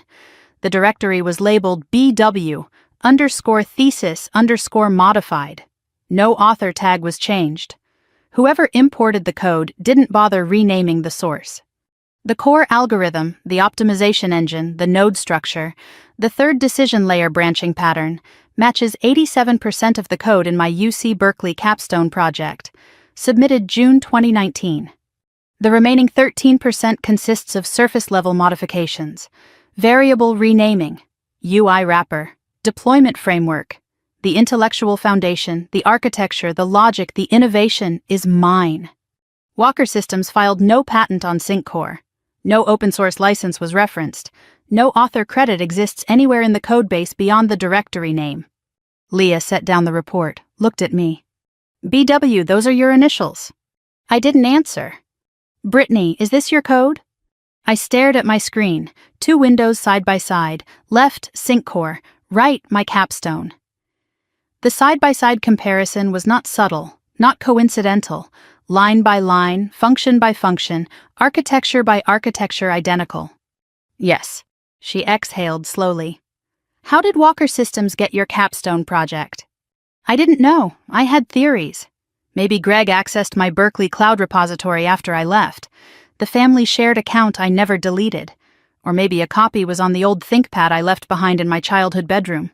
Or maybe Professor Langston shared the project through academic channels.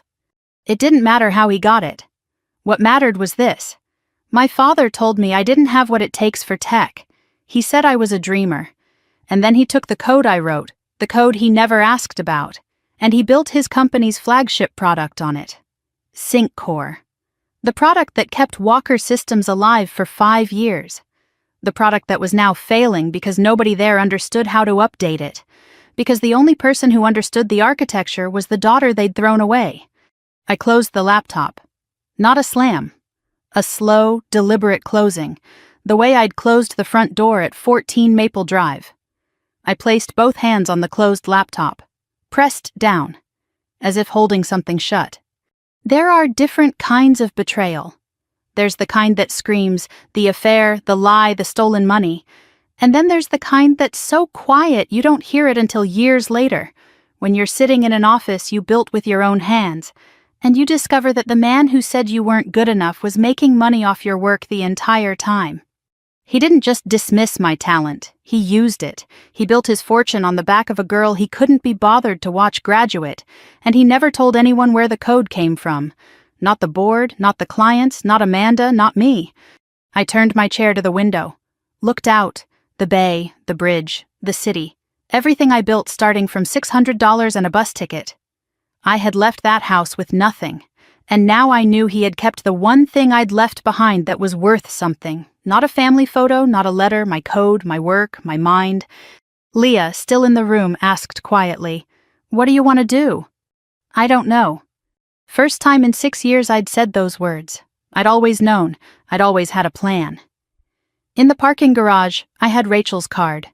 In the conference room, I had the reveal. But here, I didn't know. Because the betrayal was too deep for strategy. It required something I hadn't allowed myself in 6 years. Grief. If we go public with this, Walker Systems doesn't just lose the partnership. They face IP theft litigation. The company is done, immediately. 73 people. 73 people who don't know their jobs are funded by stolen code. I know. Leah left. I sat alone. The city outside was bright and indifferent. He didn't just overlook me, he stole from me. He built his company's flagship product on my capstone project, the work of a 22-year-old girl who coded it in a dorm room at Berkeley, who showed it to a professor who called it the most original thesis he'd seen in a decade, who carried it to a graduation ceremony where her father didn't bother to show up. SyncCore. 4 years of revenue, millions of dollars, dozens of enterprise clients, all built on a foundation that came from a directory called BW_thesis_modified. BW, my initials, in his system, making him money, for 5 years. And the worst part, the part that kept me sitting in that dark office long after everyone else went home, wasn't the theft. The theft I could fight. I had lawyers. I had evidence. I had a company worth 80 times what his was worth. The worst part was that he'd said I looked for you. And some stupid, stubborn 14-year-old part of me still wanted that to be true, even now, even after this. And I hated myself for it. I sat in the dark for a long time. Then I opened my laptop, pulled up the original capstone file, and read the dedication page I'd written 6 years ago at Berkeley. It said, "For my mother, who always believed, and for my father, who I hope someday will." I closed the laptop again. Someday hadn't come, and now I wasn't sure it ever would. Monday morning. The weekend had passed. I ran 6 miles Saturday, worked 12 hours Saturday afternoon, ran another 6 Sunday, and spent Sunday night staring at the ceiling the same way I stared at the ceiling in Oakland the night before everything began. I sat at my desk with a legal pad divided into 3 columns: stolen code options, partnership options, family options. None had answers. Leah walked in at 8:15 carrying 2 coffees. Her tell. When Leah brings coffee she didn't ask for, it means she has something to say. She sat across from me, didn't open her tablet, just eye contact. "We need to talk, not about the code, not about the deal, about you." "You told me to call it instinct. When I asked why Walker Systems was priority, you lied to me." "I know. Greg Walker is your father. Amanda is your sister. The code in SyncCore is yours. And you didn't tell me any of this before we started due diligence." "What do you want me to say, Leah?" "I want you to say why. We've worked together for 4 years. I've had your back through every crisis, every board fight, every late night. And you didn't trust me with this." This was the first time anyone had called me out on my secrecy, not as a professional failure, as a personal betrayal. Leah wasn't angry about the conflict of interest. She was hurt about the lie. Because the moment I told you, it would become real, and I wasn't ready for it to be real. She nodded slowly. Understood. Not agreed, but understood. This was the dynamic that made us work. Leah pushed. I resisted. And somewhere in the middle, we found the truth. She shifted to strategy mode. The code, 3 options. 1. Go public. File IP theft claim. Walker Systems collapses. 73 people lose jobs. Your father faces criminal charges. No. 2. Bury it. Proceed as if we don't know. Dishonest. Puts Novatech at legal risk. 3.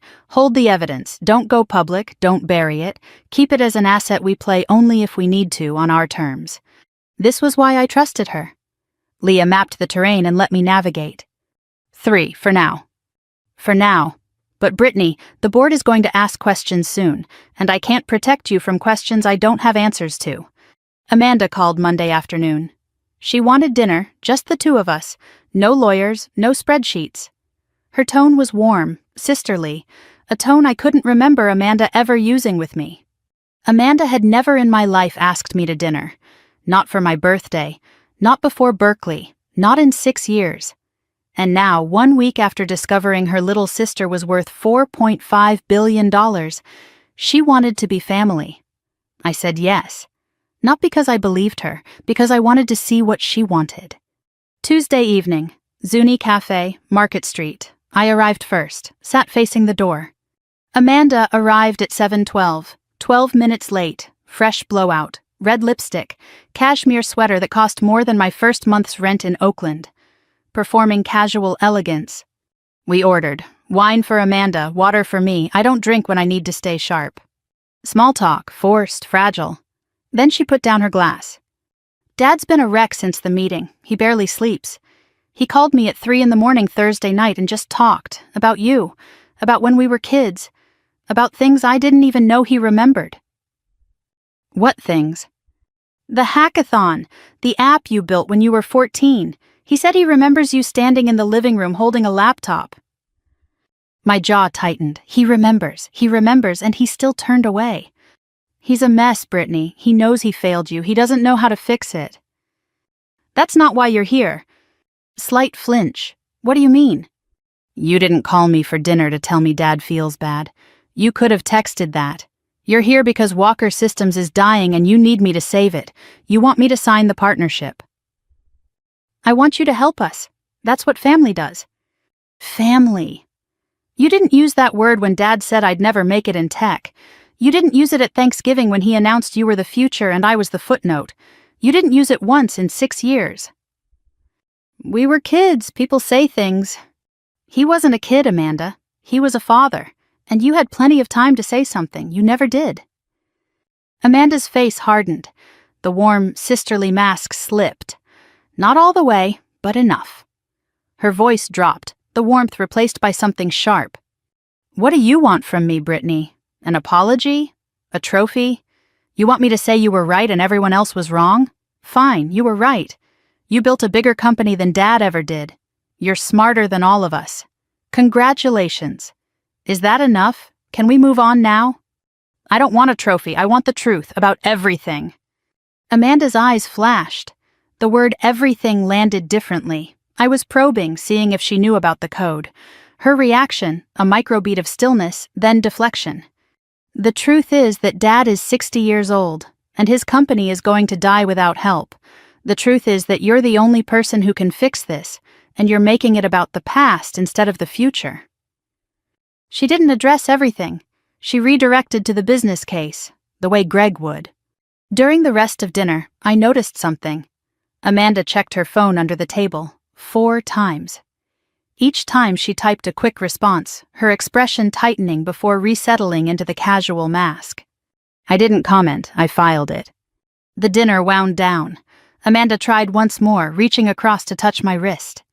Just think about it, please. Not for Dad, for the people who work there. I looked at the hand on my wrist. The same hand that waved dismissively at a laptop screen 14 years ago. I'll think about it. Amanda left first. I sat for another 5 minutes thinking. Something about that dinner was wrong. Not what Amanda said. What she didn't say. She came to convince me to save Walker Systems, but she never once asked about the partnership terms. She never asked what the deal structure would look like, what Novatech would want in return, what would happen to her title or her position. A VP whose company is being acquired doesn't show up to dinner without those questions. Unless she already knows the deal won't happen. Unless she's already working on an alternative. Something about that dinner was wrong. Not what Amanda said, what she didn't say. She came to convince me to save Walker Systems, but she never once asked about the partnership terms. She never asked what the deal structure would look like, what Novatech would want in return, what would happen to her title or her position. A VP whose company is being acquired doesn't show up to dinner without those questions, unless she already knows the deal won't happen, unless she's already working on an alternative. Wednesday morning, I was called into an informal check-in with 2 board members, Helen Park, lead independent director, former CFO of a Fortune 500, sharp and no-nonsense, and David Reeves, investor representative, Rachel Simmons's designee on the board. Helen led. Brittany, we've noticed significant resource allocation toward Walker Systems. 3 analysts reassigned from the Meridian Competitive Analysis. Full technical audit. In-person meeting with their entire leadership team. For a company valued at 1/60th of our market cap. I believe there's strategic value in their client base and certain technology elements. We've reviewed the preliminary numbers. Walker Systems is in terminal decline. Revenue down 31%. 8 months of runway. VP of Operations with a 0 for 3 track record. Help me understand the strategic case. I held my composure. I couldn't disclose the family connection. Not yet, not without legal counsel. I couldn't mention the stolen code. I gave a sanitized answer about enterprise data infrastructure and client transition opportunities. Helen wasn't convinced but gave me runway. David Reeves said nothing, watched with an expression I couldn't read. He worked for Rachel. Rachel knew the truth. Whether David did was a question I couldn't answer. The board was right to question me. I was doing exactly what a CEO should never do, making a business decision driven by personal emotion. I knew it, Leah knew it, and now Helen Park was circling it like a hawk. The clock was ticking. I either needed to make a real business case for Walker Systems or walk away entirely. Wednesday evening. I was at my desk reviewing the timeline when Leah walked in. No knock, no coffee, holding her tablet with the screen dark. Her face had the expression I'd only seen twice in 4 years, the expression that means something is very wrong. I found something and you need to hear it now. She sat, showed me intercepted data from Novatech's competitive intelligence system, which monitors encrypted communication patterns between companies in our sector. Starting the day after our meeting with Walker Systems, there's been a spike in encrypted communications between someone inside Walker Systems and Meridian Tech. Meridian, our biggest competitor, the company that's already taken 2 of Walker's clients. Someone inside Walker is feeding them information about our deal discussions, pricing strategy, due diligence timeline, meeting notes. How much do they have? Enough to build a counteroffer. If Meridian approaches Walker Systems with a competing acquisition bid, they'll have enough intel to undercut anything we propose. I stared at the data. Someone inside Walker Systems was sabotaging the Novatech deal by selling information to the enemy. Can you identify the source? Not yet. The communications are VPN routed, but the metadata gives us a device signature. We'll have a match by Thursday. 3 crises, 3 fronts, the stolen code I was holding, the board questioning my judgment, and now a mole inside Walker Systems trying to kill the deal. Someone didn't want this partnership to happen. Someone inside my father's own company was feeding our strategy to our biggest competitor. And sitting in that office, replaying dinner with Amanda, the warmth that felt rehearsed, the phone she kept checking, the questions she never asked about deal terms, I felt something cold settle in my stomach. I stood in my kitchen at 11 that night, replayed the dinner frame by frame. Amanda's phone under the table, 4 checks, the tightening expression, the fact that she never asked about terms, structure, her own role. A VP whose company is being acquired asks about terms, unless she knows the deal won't happen, unless she's building an alternative. Amanda's question, what do you want, Brittany? A trophy? Not a sister reconnecting, a negotiator testing what the other side will accept. Amanda's touch on the wrist, just think about it. A stall, keep Brittany from acting, buy time. Amanda came to that dinner not to reconcile. She came to distract, to hold me in place while someone somewhere was sending our deal strategy to the one company that could use it against us. I didn't have proof. Leah would have the device match by Thursday. But I didn't need proof to know. I could feel it the way I'd felt every dismissal in that house. The sick, familiar certainty that someone in my family was working against me. Again. I picked up my phone, started to dial Greg's number, stopped. I didn't call my father. Because I didn't know which conversation to have first. The one about the code he stole or the one about the daughter who might be selling us both out. Someone was sabotaging us. Someone inside my father's company was feeding confidential information to our biggest competitor. Everything Meridian needed to build a counteroffer that would blow ours out of the water. The board was questioning my judgment. The stolen code was a loaded gun I hadn't decided whether to fire, and now this. I thought about Amanda. The wine she ordered, the phone she kept checking, the questions she didn't ask, the hand on my wrist. Just think about it, please. And I had a sinking feeling I already knew who was trying to kill this deal. Thursday couldn't come fast enough. Thursday morning, 7:15. Leah had been at her desk since 6. I walked in on 3 hours of sleep. She didn't ask. She could see it. She turned her screen toward me, metadata analysis, device signatures. The encrypted communications to Meridian Tech matched against Walker Systems' registered corporate devices. The VPN masked the IP, but the device fingerprint is unique. Every Apple device has one. The encrypted communications were sent from an iPad Pro registered to Walker Systems' corporate account. She paused. The device is assigned to Amanda Walker Ross. I didn't flinch. That was the worst part. I had known since Wednesday night, since the kitchen, since I counted the phone checks and the questions Amanda didn't ask at dinner.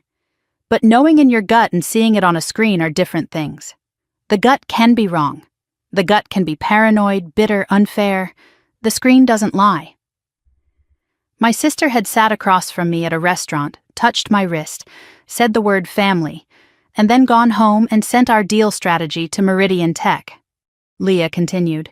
The communications didn't go directly to Meridian. There was a relay, a second device that forwarded the encrypted packages. Victor Hale. His home laptop. He cleaned the metadata and forwarded everything to Meridian's VP of Corporate Development, the same exec who led the acquisition of 2 of Walker's former clients. Amanda and Victor had built a pipeline. She collected the intelligence from inside, meeting details, pricing strategy, timeline. He delivered it to the one company positioned to make a competing offer. If Meridian makes that offer, Leah said, Walker Systems takes it. Amanda keeps her title under new ownership, Victor negotiates a board seat or consulting fee, and Novatech is cut out entirely. It was clean. I'll give my sister that. A well-designed operation, the kind of plan that works when nobody is watching. The problem was, somebody was watching, and that somebody had spent 6 years building a company by being smarter than the people who underestimated her. Does Greg know? I don't think so. The communications bypassed his email entirely. He doesn't know his own daughter is sabotaging his last chance. Silence. Get Amanda here, tonight. Here? Novatech? My office, 8 p.m. Tell her I want to discuss partnership terms. She'll come. Leah studied me. Are you sure about this? No, but I'm doing it anyway. Thursday night, my corner office. City glittering through the windows. Desk lamp on, overhead lights off. The building was empty. No HVAC hum. The quiet was heavy. On my desk, a manila folder. Inside, the printed evidence, device match, relay logs, Meridian recipients' email headers. I had arranged it like a prosecutor's exhibit. Not to humiliate, to be undeniable. The elevator dinged at 8:04, 4 minutes late. Consistent. Amanda walked in wearing the same confident mask from the dinner, but her eyes were sharper. She sensed this wasn't a partnership discussion. You wanted to talk terms? Sit down. She sat. Her eyes flicked to the folder on the desk, then away. The micro-reaction of someone who knows bad news comes in folders. I opened the folder, slid the first page across the desk, said nothing. Amanda looked at it. Device match report, her name, her iPad, the Meridian connection. I slid the second page. Victor Hale's relay logs, timestamps, IP addresses, Meridian's VP of Corporate Development as the recipient. Third page, a summary of what was transmitted. Novatech's proposed valuation range, due diligence timeline, meeting notes, strategic priorities. I didn't speak during any of this. I let the paper talk, page by page, evidence by evidence, the way my father should have let my code talk years ago instead of dismissing it. Amanda's face went through a rapid series of expressions, shock, calculation, anger, and finally a settling. The expression of someone who has been caught and knows it. This doesn't prove anything. Someone could have used my device. The iPad was used from 3 locations. Your apartment in Austin, the Hilton on Union Square, where you stayed during our meeting last week, and Zuni Cafe.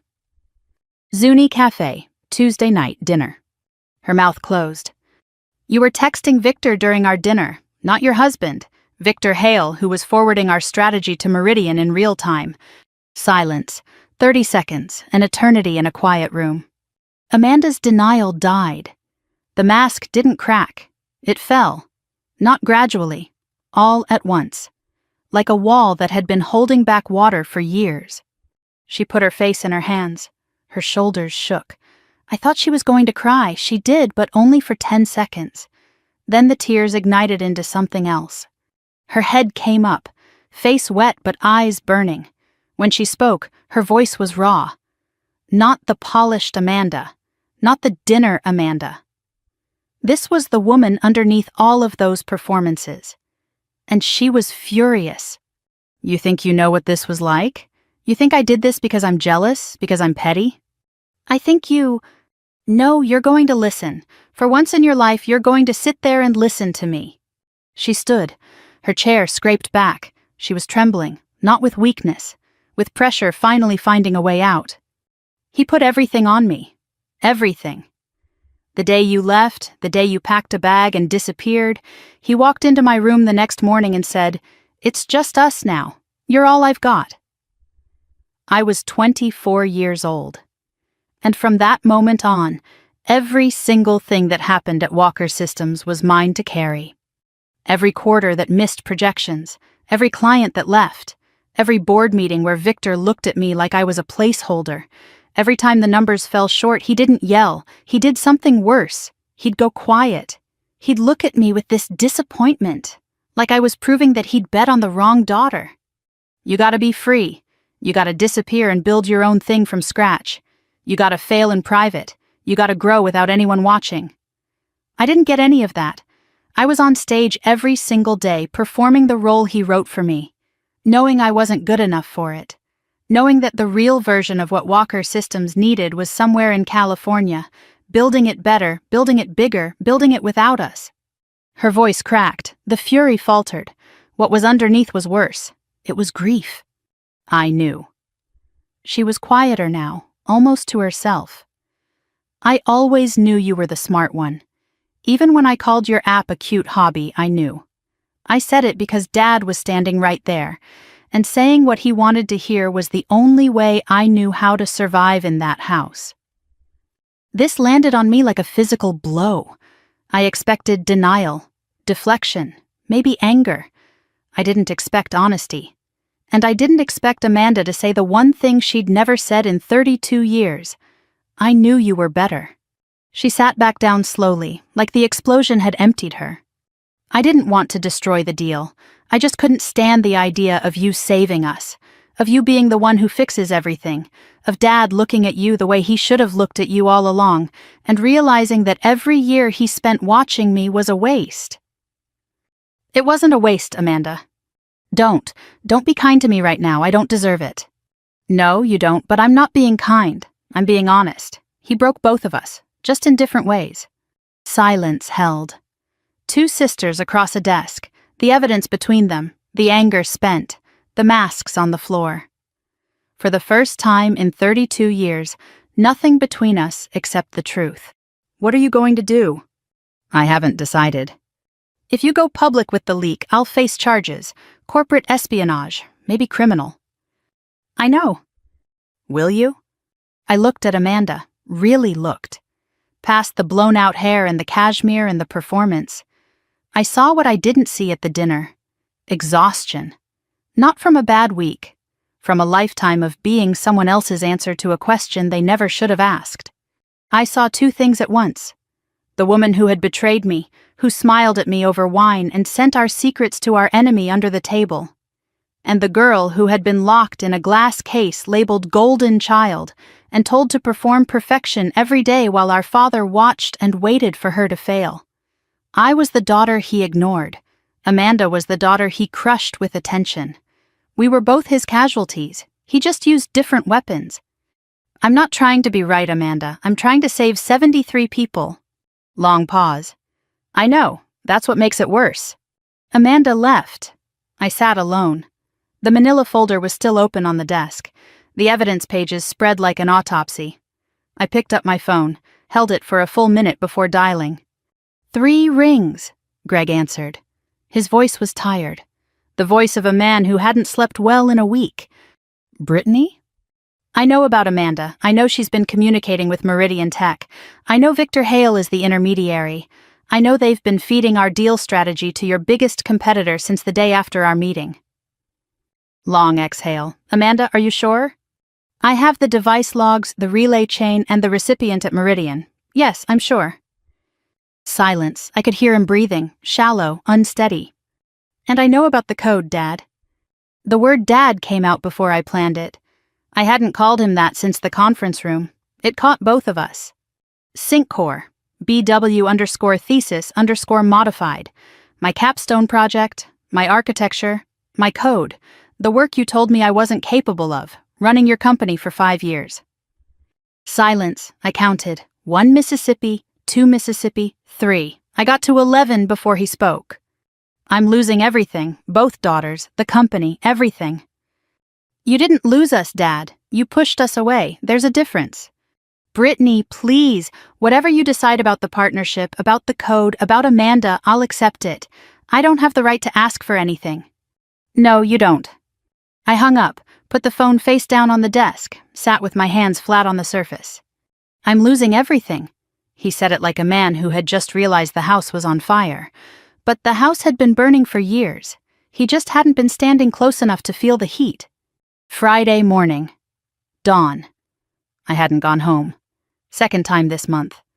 Coffee cups lined up on the credenza, the city waking up outside the windows. Leah arrived at 6:30, found me at my desk, same clothes as yesterday, eyes red, not from crying, from not sleeping. You've been here all night. Pull the offer. She sat slowly. You're sure? I'm done, Leah. The code is stolen. The VP is sabotaging us. The board is questioning my judgment.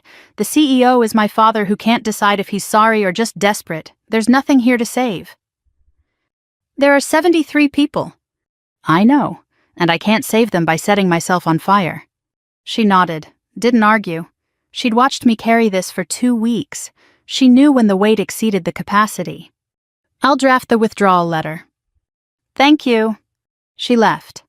I turned to the window. The fog was burning off, the bridge appearing piece by piece through the white. I told myself it was the right decision, the smart decision, the decision any CEO would make when the deal is compromised. The target is sabotaged from within, and the personal entanglements are catastrophic. I told myself I had done enough. But sitting in that chair, watching the fog lift, I felt something I hadn't expected. Not relief, not closure, not even anger. I felt like I was running away again. I went home Friday evening. My apartment in Pacific Heights, where nothing reminded me of Austin, nothing reminded me of Maple Drive, nothing reminded me of a father who couldn't see me or a sister who couldn't stop performing. I ate half a bowl of soup. I sat on the couch. I turned on the television and watched nothing. I let the noise fill the apartment the way silence used to fill the house I grew up in.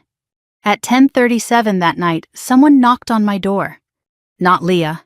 She would text first. Not Amanda. She wouldn't dare. Not Greg. He didn't have my address. I opened the door. And standing in the hallway, holding a shoebox in both hands, with red eyes and bare feet in the corridor, the same bare feet she'd stood on at the bottom of the stairs in Austin 6 years ago, was my mother. She said, I should have come sooner. Can I come in? There are moments that split time into before and after.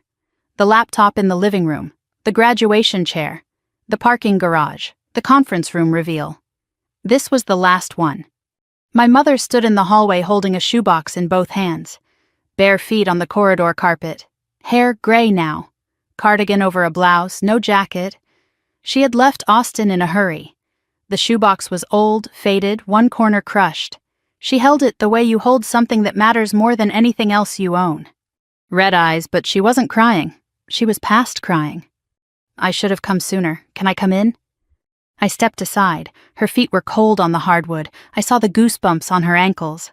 A detail so small it shouldn't matter. It broke something in me anyway. She looked around the apartment. White walls, clean surfaces, no photographs. It's beautiful. It's empty. I know. We sat. She set the shoebox on the coffee table, folded her hands in her lap.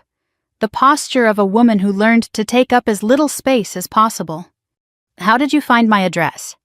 Rachel. One word, and with it a thread began to pull. She lifted the lid. Inside, letters, stacked neatly. Handwritten envelopes, each addressed to Brittany Walker. The Oakland studio, an old P.O. box. Novatech headquarters. Each envelope dated in her careful print. 2 inches of envelopes packed tight. What are these? 47 letters, one for every month since you left. I reached for the stack, hesitated. You wrote me every month? Every month, sometimes twice. I never received a single one. She nodded. I know, your father intercepted them. The room shifted. Something in the air changed. The first 3 I mailed to your Oakland address. They came back. Returned to sender. I didn't write that. He did. After that, I tried a P.O. box. He found those, too. He was checking the mail every morning before I woke up. Then I tried mailing from a different zip code. He found the receipts in my purse.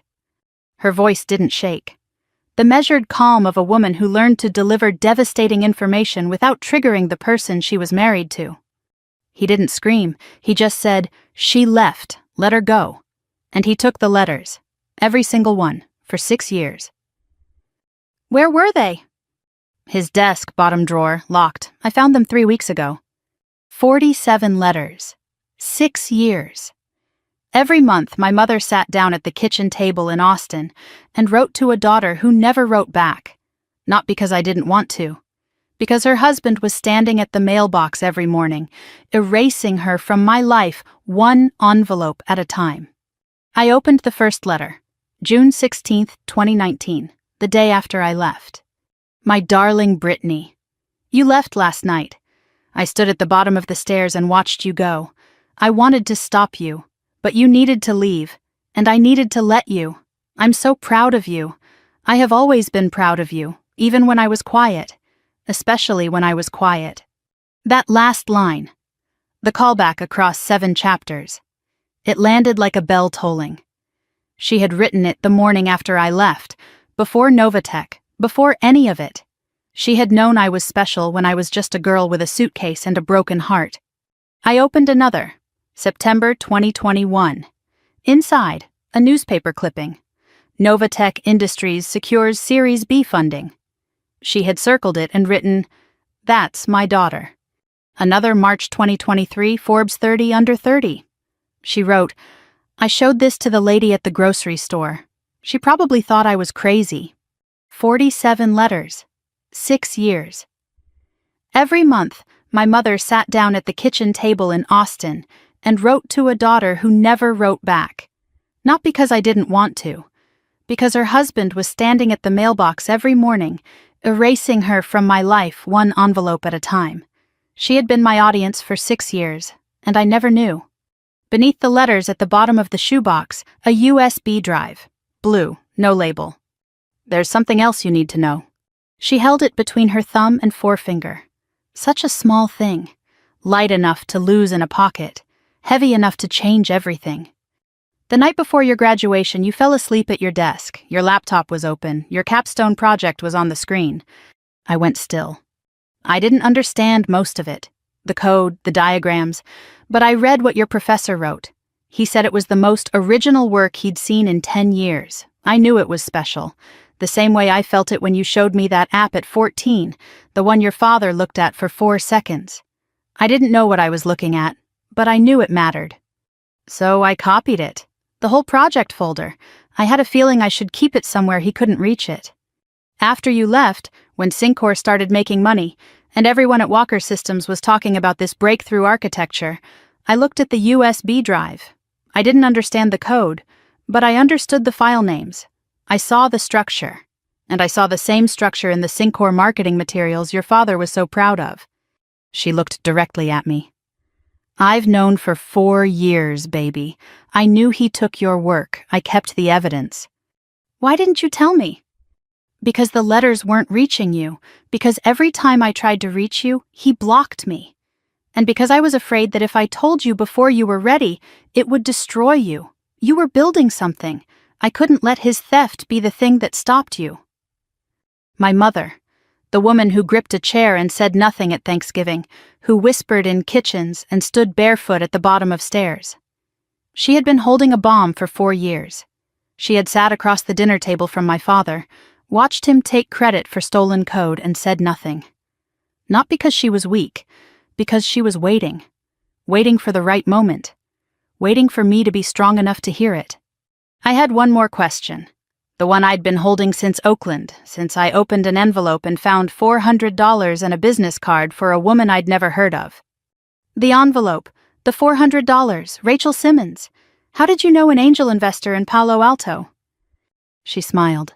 The first time all night, the smile of someone finally allowed to set a secret down. Rachel and I were roommates at UT Austin, freshman year, 1983. We stayed close after college. Birthday calls, Christmas cards, the kind of friendship that survives distance. The week before you graduated, I called her. I hadn't called in 2 years. I said, my daughter is brilliant. She's going to need help, and her father won't give it to her. If she ever calls you, please, take the meeting. You called her before I left? I could see what was coming. The graduation, the data entry comment. I knew you were going to leave, and I knew you wouldn't have anyone. So I put Rachel's card in the envelope, and I prayed you'd find it. When I called Rachel, she said, I've been waiting for someone like you. She wrote me a check that day. She knew who you were from the moment you called.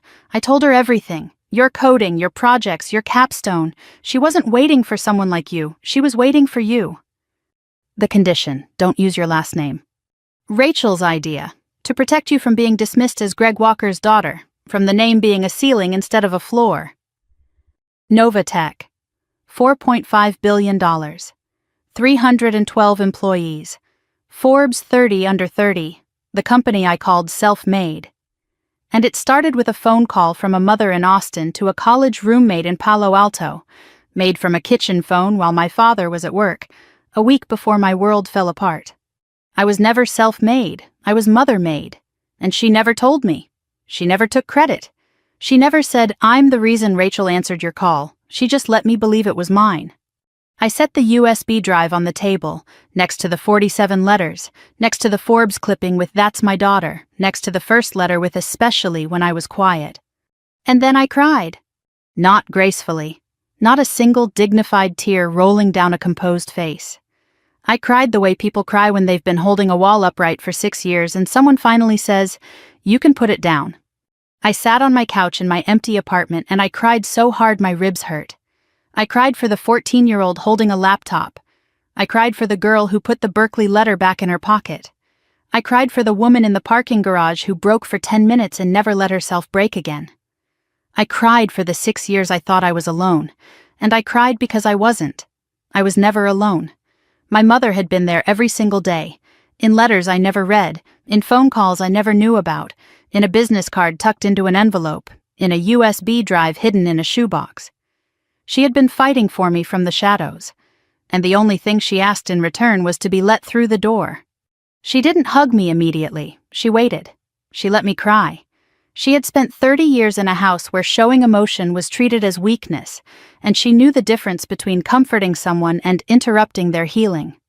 When the crying slowed, she put her hand on my back.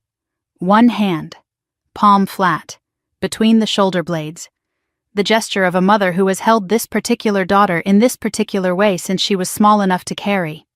I couldn't protect you from him, but I could do this. You did enough, Mom. You did more than enough. I should have done more. I should have left him years ago. You stayed because you thought you could protect us from the inside. Yes, you did. We sat on that couch until 3 a.m. She fell asleep with her head on a pillow I brought from the bedroom. I covered her with the blanket from the closet, the fleece one I'd bought at Target during my first Oakland winter. I sat in the chair across from her and watched her sleep the way she must have watched me sleep 1,000 times. And I thought about 73 people in Austin who were about to lose their jobs. I thought about Amanda, not the saboteur, but the girl who said cute hobby because her father was listening. I thought about Greg, not the thief, but the man who said I looked for you in a doorway. A man who blocked his wife's letters with one hand and claimed to search for his daughter with the other.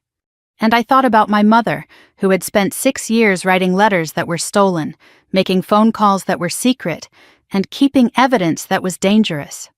All so that her daughter would have a chance. I picked up my phone. It was 3:12 a.m. I called Leah. She answered on the second ring. Because Leah always answers. Don't send the withdrawal letter. Pause. Okay. Put the offer back on the table, but change the terms. What terms? My terms. I wasn't going to save Walker Systems for my father. I wasn't doing it for revenge. I wasn't doing it because it was the right business decision. I was doing it for the 73 people who needed their jobs, for my mother who had been fighting for me from the shadows for 6 years, and for myself. Because I refused to let his failures define my choices. Because walking away now would mean everything she sacrificed was for nothing. I was done running. It was time to finish this. The 12 days after my mother's visit were filled with legal drafts, financial modeling, and due diligence revisions. Leah ran point on operations. I reviewed every page personally. This deal was not going to fail on a technicality. I had spent 12 days building an offer that was fair, not generous. Fair. Generous is what you do when you have power and want to be liked. Fair is what you do when you have power and want to be right. Wednesday morning, April 9th, Novatech headquarters.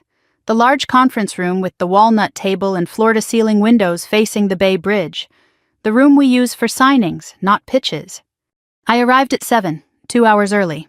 I placed the documents myself. 7 folders, 1 per term. I was building a courtroom. 1 additional folder, unmarked, black, I placed at my own seat. Inside, the Syncor code comparison. Mom's USB drive analysis. The BW_thesis_modified directory name. This folder would be opened once, shown once, and its contents spoken aloud exactly once. I wore the same charcoal suit from the first Walker meeting, but today I added my mother's silver Timex on my left wrist, the one she handed me the morning after the shoebox.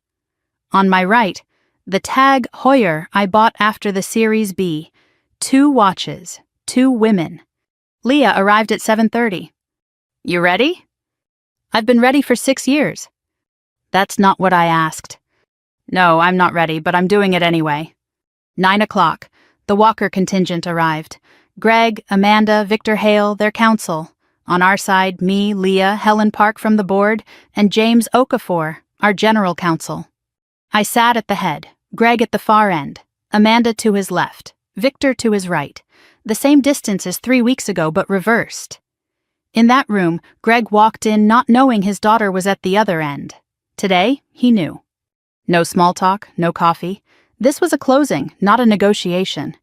I stood. Here are the terms of Novatech's acquisition of Walker Systems. They are non-negotiable.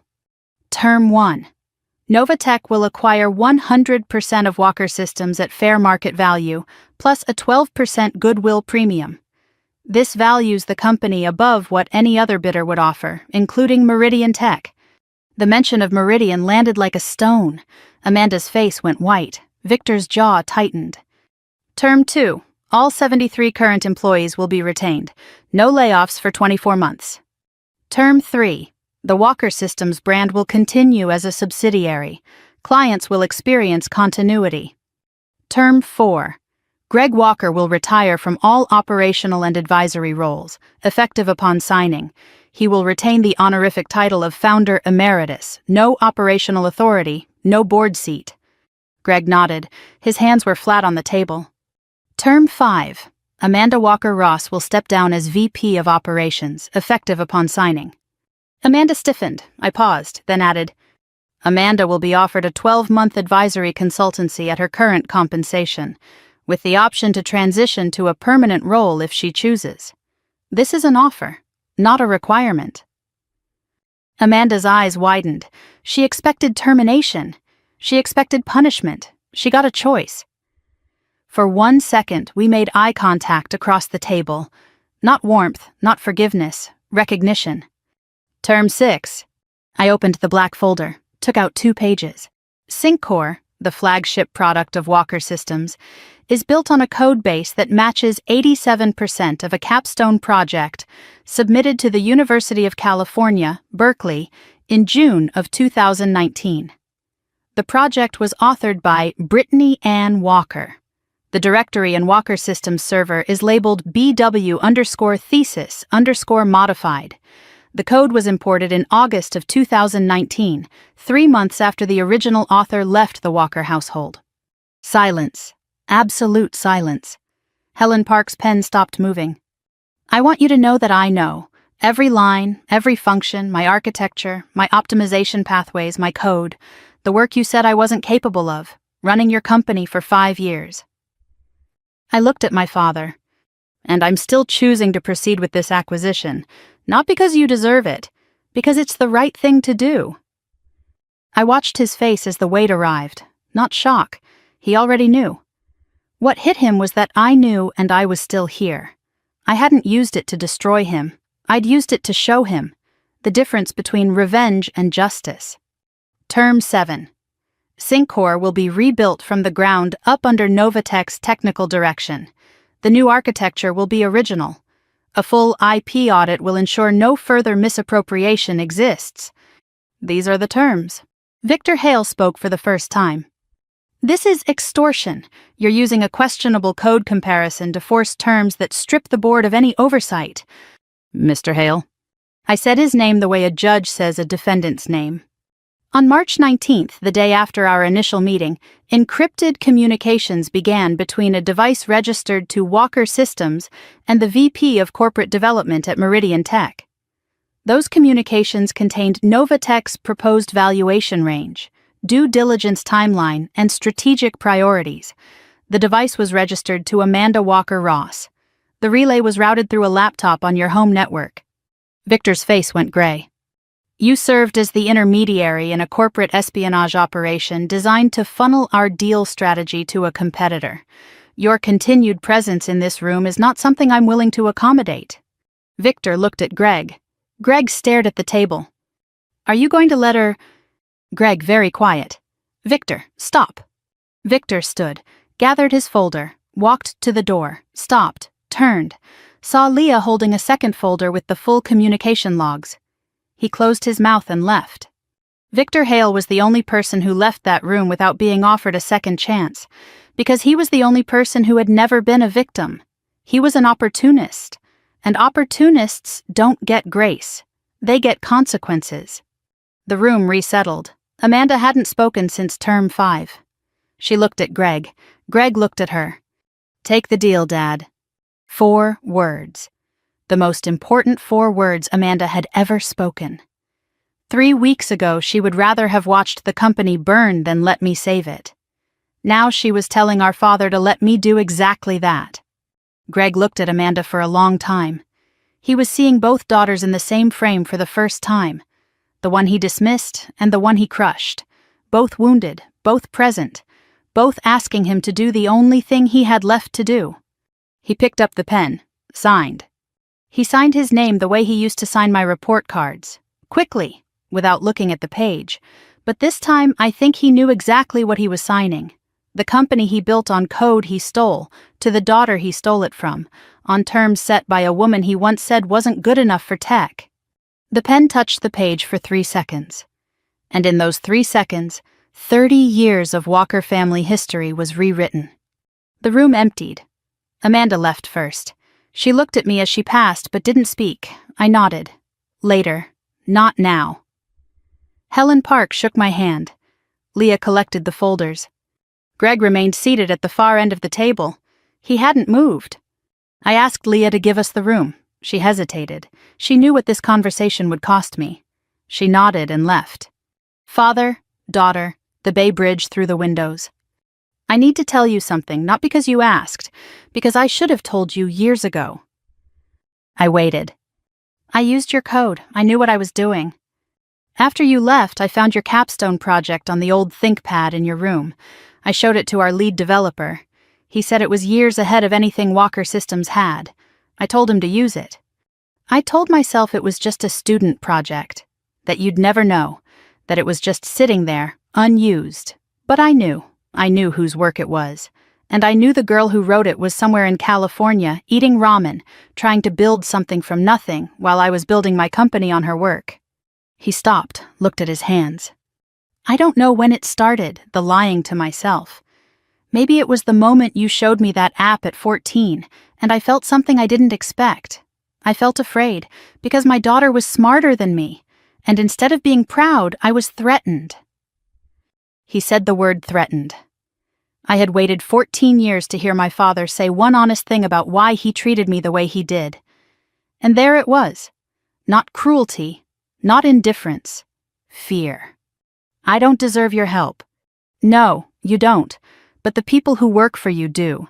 They didn't steal anyone's code.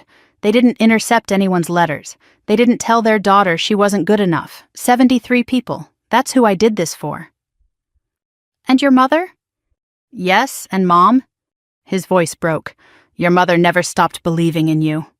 I know, she showed me. He heard the emphasis on showed. She wrote me 47 letters, one every month. You intercepted them all. His head dropped. You told her to let me go, and then you told me you looked for me. Both things are true. Both things can't be true, Dad. They can. I wanted you to stay gone, and I wanted to know you were okay. I wanted